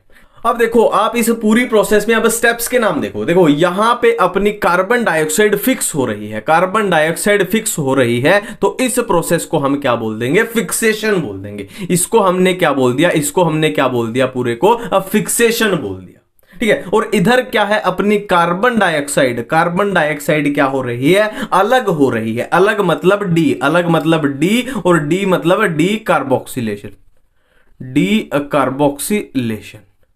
ये यहां प्रोसेस है, डी कार्बोक्सिलेशन मतलब क्यों, CO2 अपनी अलग हो रही है ना, डी मतलब अलग हो रही है, कार्बोक्सिलेशन मतलब CO2। इतनी बातें क्लियर है। और यहां पे क्या है, अपना जो पेप है, फॉस्फोइनोल पाइरुवेट है, वो क्या है, एक तरीके से रीजनरेट हो रहा है। तो इस स्टेप को हम बोल देंगे रीजनरेशन, है ना। ये क्या था अपना, इधर क्या था अपना, ये था अपना फिक्सेशन, ये था अपना फिक्सेशन, ये अपना डीकार्बोक्सिलेशन, ये अपना रीजनरेशन। तीनों बातें क्लियर हैं, है ना? हमने कुछ भी याद नहीं किया, लॉजिकल है सब। फिक्सेशन क्यों, CO2 फिक्स हो गई। डीकार्बोक्सिलेशन क्यों, CO2 अपनी अलग हो गई। रीजनरेशन क्यों, क्योंकि अपना जो पेप है, फोस्फोइनोल पाइरुवेट है, वो रीजनरेट हो गया। ठीक है, एक और बात मैं आपको रिमाइंड करा दूं, रिकॉल करा दूं कि एंजाइम याद रखेंगे। यहां कौन सा एंजाइम था, अपना पेपकेज। यहां कौन सा एंजाइम था, अपना पेपकेज, जो पेप से रिलेटेड होगा, नाम से ही पता लग रहा है ना। और आरयूबीपी के रिलेटेड एंजाइम तो अपने को पता ही है कौन सा होता है, रुबिस्को होता है। रुबिस्को होता है ना, नाम से ही क्लियर हो रहा है कि ये इसके रिलेटेड है, ये इसके रिलेटेड है, नाम से ही सारी बातें बननी। ठीक है, अब हम आगे बात करते हैं ना। C4 प्लांट अपना क्लियर है, अब हम आगे बात करते हैं। अब देखो, कंफ्यूजन से बचने के लिए एक और जरूरी बात, देखो हमने क्या कर ली, C3 साइकिल देख ली, हमने C4 साइकिल देख ली। ठीक है, फिर से मैं चीजों को रिकॉल करूंगा और चीजों को बिल्कुल ही क्लियर करता चलूंगा आपके सामने। देखो, C3 साइकिल में हमने बात की कि एक ही टाइप की सेल्स होती हैं, कौन सी, मिजोफिल सेल्स सिर्फ अपने पास होती हैं। और C4 में हमने क्या बात की थी कि अपने पास दो टाइप की सेल्स होती हैं, एक तो हुई मिजोफिल सेल और दूसरी हुई कौन सी, अपनी बंडल शीथ सेल्स, है ना। और कंफ्यूजन से बचने के लिए कि हम फोटोसिंथेसिस पढ़ रहे हैं तो सिर्फ ये बातें अपने को याद रखनी है। वैसे बंडल शीथ इसमें भी होती है, पर अपने को वो याद नहीं रखना, मैं बार बार बोल रहा हूं। इतनी बातें क्लियर है, बिल्कुल क्लियर है। अब हमने C3 साइकिल में देखा कि मिजोफिल सेल्स के अंदर एक एंजाइम होता है जिसका नाम है अपना क्या, रुबिस्को, जिसका नाम अपना क्या है, रुबिस्को। और C4 प्लांट्स में भी ये रुबिस्को प्रेजेंट होता है, बट कहां होता है, मिजोफिल सेल में नहीं होता। कहां होता है, अपना बंडल शीथ सेल में होता है। बंडल शीथ सेल में क्या होता है, अपना ये हो गया रुबिस्को। ठीक है, और मिजोफिल सेल में अपने पास कौन सा एंजाइम था, याद करो, जो फोस्फोइनोल पाइरुवेट को CO2 के साथ जुड़वा रहा था, कौन सा था, पेपकेज था अपने पास। कौन सा था, पेपकेज। इतनी बातें क्लियर है ना। तो इस बात से अपने को क्या पता चलता है कि C3 प्लांट्स में सिर्फ रुबिस्को है, C4 प्लांट्स में पेपकेज है और रिबुस्को है ना। बट आपको यहां पे याद क्या रखना है, वो मैं अब, है ना, अब ये मैंने पूरा ये लिखा है, क्यों लिखा है, अपने को याद क्या रखना है कि जो ये पेपकेज है, ये अपना C3 प्लांट्स के अंदर भी प्रेजेंट होता है ना। मैंने क्या बोला कि जो पेपकेज है ना, अगर आपके सामने क्वेश्चन आ जाए कि क्या पेपकेज C3 प्लांट्स में प्रेजेंट होता है, तो आंसर जाना चाहिए बिल्कुल होता है। बट यहां पे अपने वो काम का नहीं है ना, फोटोसिंथेसिस में हम उसको नहीं पढ़ेंगे। बट ये बात आपको याद ही रखनी पड़ेगी कि पेपकेज जो है वो दोनों में प्रेजेंट होता है, और रुबिस्को तो हमें ऑलरेडी पता है कि दोनों में प्रेजेंट होता है। इतनी बातें क्लियर है। हाँ, ये यार मैं इसलिए बताता हूं, ये बातें है ना इसलिए बताता हूं ताकि हम कंफ्यूजन से दूर रहे, ऐसा ना हो कि कोई दिक्कत हो जाए ना, कंफ्यूजन से दूर रहे। और चैप्टर में हमें क्या पढ़ना है वो भी मैं साथ साथ आपको क्लियर कर रहा हूं। ठीक है, अब देखो हमने C3 साइकिल को पढ़ लिया, C4 साइकिल को पढ़ लिया। ठीक है, अब दो सुपरहिट क्वेश्चन है इस चैप्टर के, बहुत ज्यादा पूछे जाते हैं, हम उनको देख लेते हैं। ठीक है, पहला क्वेश्चन क्या बोलता है कि प्राइमरी CO2 एक्सेप्टर कौन सा होता है, प्राइमरी CO2 एक्सेप्टर कौन सा होता है। और दूसरा अपना क्वेश्चन क्या है कि CO2 फिक्सेशन के बाद जो अपना फर्स्ट प्रोडक्ट बनेगा वो क्या बनेगा, जो अपना फर्स्ट प्रोडक्ट बनेगा वो क्या बनेगा। और इन दोनों का हमें आंसर देना है, कहां देना है, अपने C3 प्लांट्स में और अपने C4 प्लांट्स में। ये हम बना लेते हैं, इन दोनों का आंसर देना है, C3 प्लांट्स में भी देना है और C4 प्लांट में। बहुत सुपरहिट क्वेश्चन है। देखो अब याद करो, C3 प्लांट्स यानी केल्विन साइकिल, जब हम C3 साइकिल पढ़ रहे थे तो CO2 जो एनवायरमेंट से जो CO2 थी वो किसने उठाई थी, अपनी RUBP ने उठाई थी, है ना। तो प्राइमरी CO2 एक्सेप्टर भी कौन सा हो जाएगा, अपना C3 में RUBP हो जाएगा, बहुत सिंपल है। और C4 में एनवायरमेंट से जो CO2 थी वो किसने उठाई थी, अपनी पेप ने उठाई थी, फोस्फोइनोल पाइरुवेट। तो प्राइमरी CO2 एक्सेप्टर कौन सा हो जाएगा, C4 में पेप हो जाएगा, बहुत सिंपल सी बात है। अब नेक्स्ट क्वेश्चन है कि ये CO2 तो इन्होंने उठा ली, अब CO2 की फिक्सेशन के बाद जो फर्स्ट प्रोडक्ट बनेगा वो कौन सा बनेगा, C3 में कौन सा बनेगा, C4 में कौन सा बनेगा। तो ये भी हम इजीली कर सकते हैं कि RUBP में क्या हुआ था, CO2 उठा ली थी, अब उसके बाद हमारे पास क्या बना था, 3-फॉस्फोग्लिसरेट बना था। बिल्कुल आसान है ना, हम बिल्कुल आसानी से कर सकते हैं क्योंकि हमने साइकिल सीख ली अपनी। 3-फॉस्फोग्लिसरेट 3 फोस्फोग्लिसरेट, और इधर इसके साथ जब CO2 कंबाइन की थी तो क्या बना था, पेप में याद करो अपने पास कितने थे, 3 कार्बन थे, एक कार्बन डाइऑक्साइड में कार्बन है तो 3 और एक 4 कार्बन का अपने पास क्या बना था, एसिड बना था, जिसको हमने क्या बोला था, ऑक्सैलो एसिटिक एसिड यहां पे बना था। तो सारी बातें बिल्कुल क्लियर हो रही है।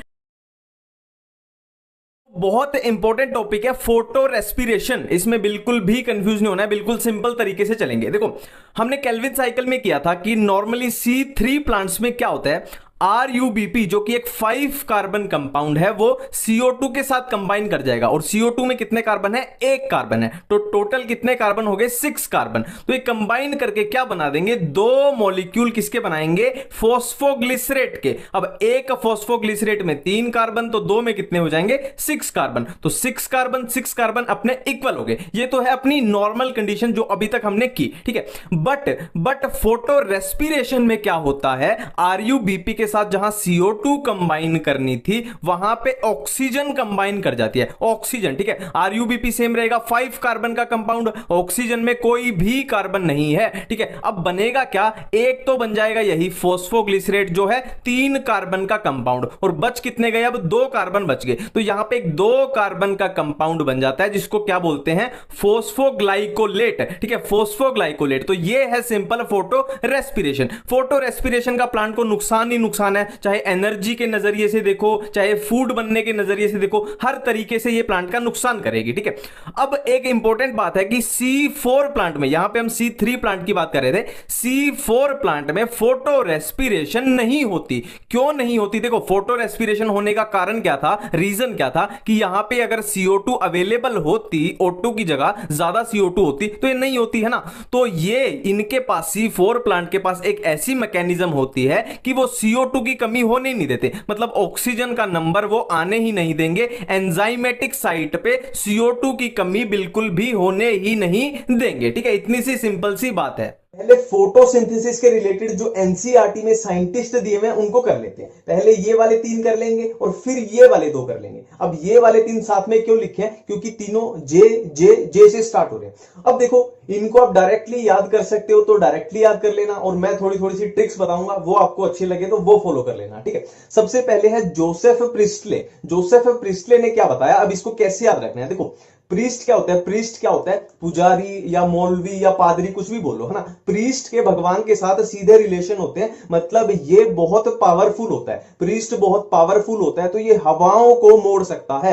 हवा मतलब एयर को याद रखना है। तो इसने क्या किया था, essential role of air for plant growth, ये बताया था, ठीक है। नेक्स्ट है जैन इंगेन हाउस। इसको कैसे याद रखना है, हाउस को पकड़ना है, हाउस वर्ड को पकड़ना है। अब देखो घर कैसा होना चाहिए, हवादार, हवादार मतलब घर में खुली ऑक्सीजन होनी चाहिए। तो इसने क्या बताया था, shows that plant release oxygen, oxygen word को पकड़ना है।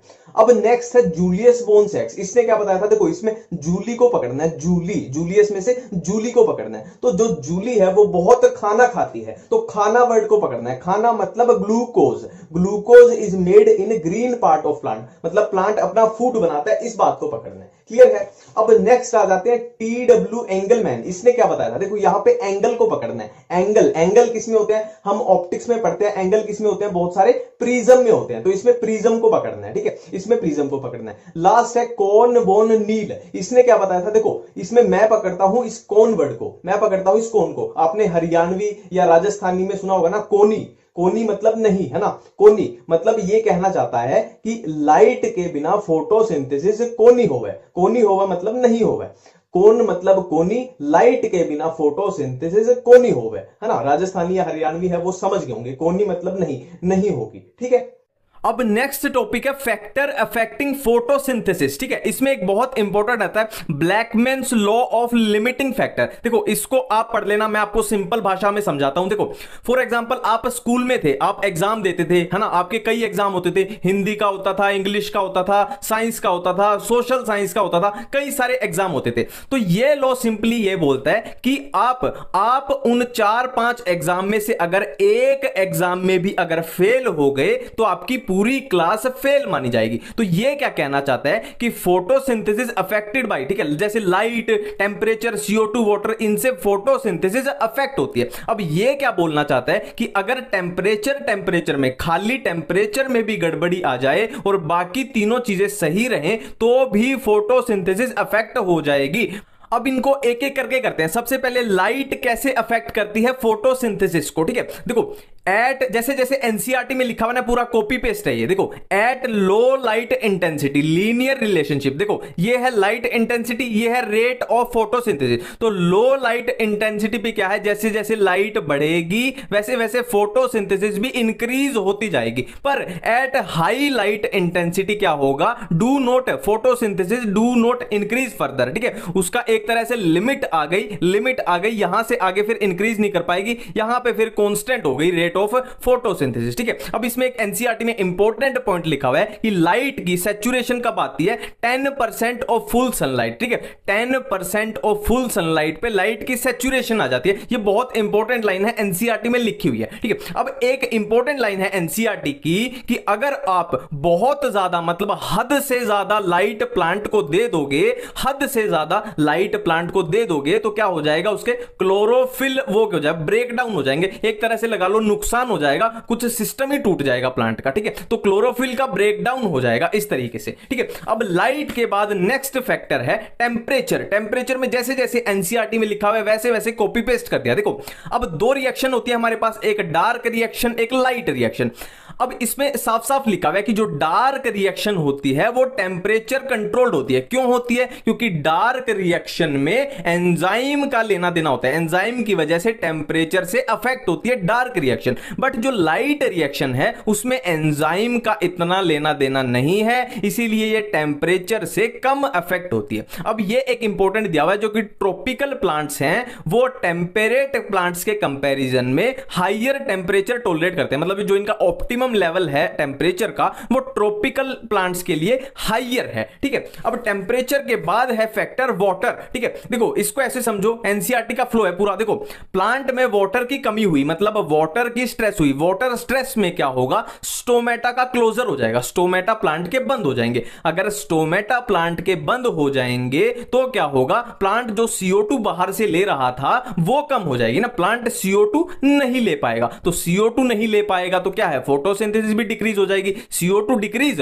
तो फोटोसिंथेसिस भी डिक्रीज, क्योंकि केल्विन साइकिल में बहुत इंपॉर्टेंट स्टेप है ना CO2 वाला। अब नेक्स्ट है CO2। CO2 कैसे फोटोसिंथेसिस को अफेक्ट करेगी, तो सबसे पहली लाइन तो इसमें एनसीईआरटी में लिखे हुए कि C3 and C4 plants respond differently. CO2 के लिए C3 and C4 plant differently respond करते हैं। तो सबसे पहला केस है at low light. Low light पे क्या होगा, CO2 के लिए कोई भी रिस्पॉन्स नहीं देते। C3 एंड C4 प्लांट दोनों ही लो लाइट कंडीशन पे हाई CO2 के लिए कोई भी रिस्पॉन्स नहीं देते। अब सेकंड केस है एट हाई लाइट इंटेंसिटी। इस पे क्या होगा, अगर आप एट हाई लाइट इंटेंसिटी पे अगर आप CO2 बढ़ाओगे तो फोटोसिंथेसिस भी इंक्रीज होगी, दोनों के लिए, C3 के लिए भी C4 के लिए भी। पर यहां पे जो सबसे इंपॉर्टेंट पॉइंट है वो है कि CO2 सैचुरेशन जो है वो C4 प्लांट के लिए है 360 और C3 के लिए है 450। मतलब कहना क्या चाहता है कि CO2 का जो सैचुरेशन पॉइंट है वो C3 प्लांट के लिए ज्यादा है, बहुत ज्यादा है। इसीलिए CO2 is limiting factor for C3 plants, not for C4। इनका तो कम है, ये कम में ही सैचुरेट हो जाएंगे, पर इनको ज्यादा CO2 चाहिए, इसीलिए इनके लिए C3 प्लांट के लिए CO2 लिमिटिंग फैक्टर हो जाता है।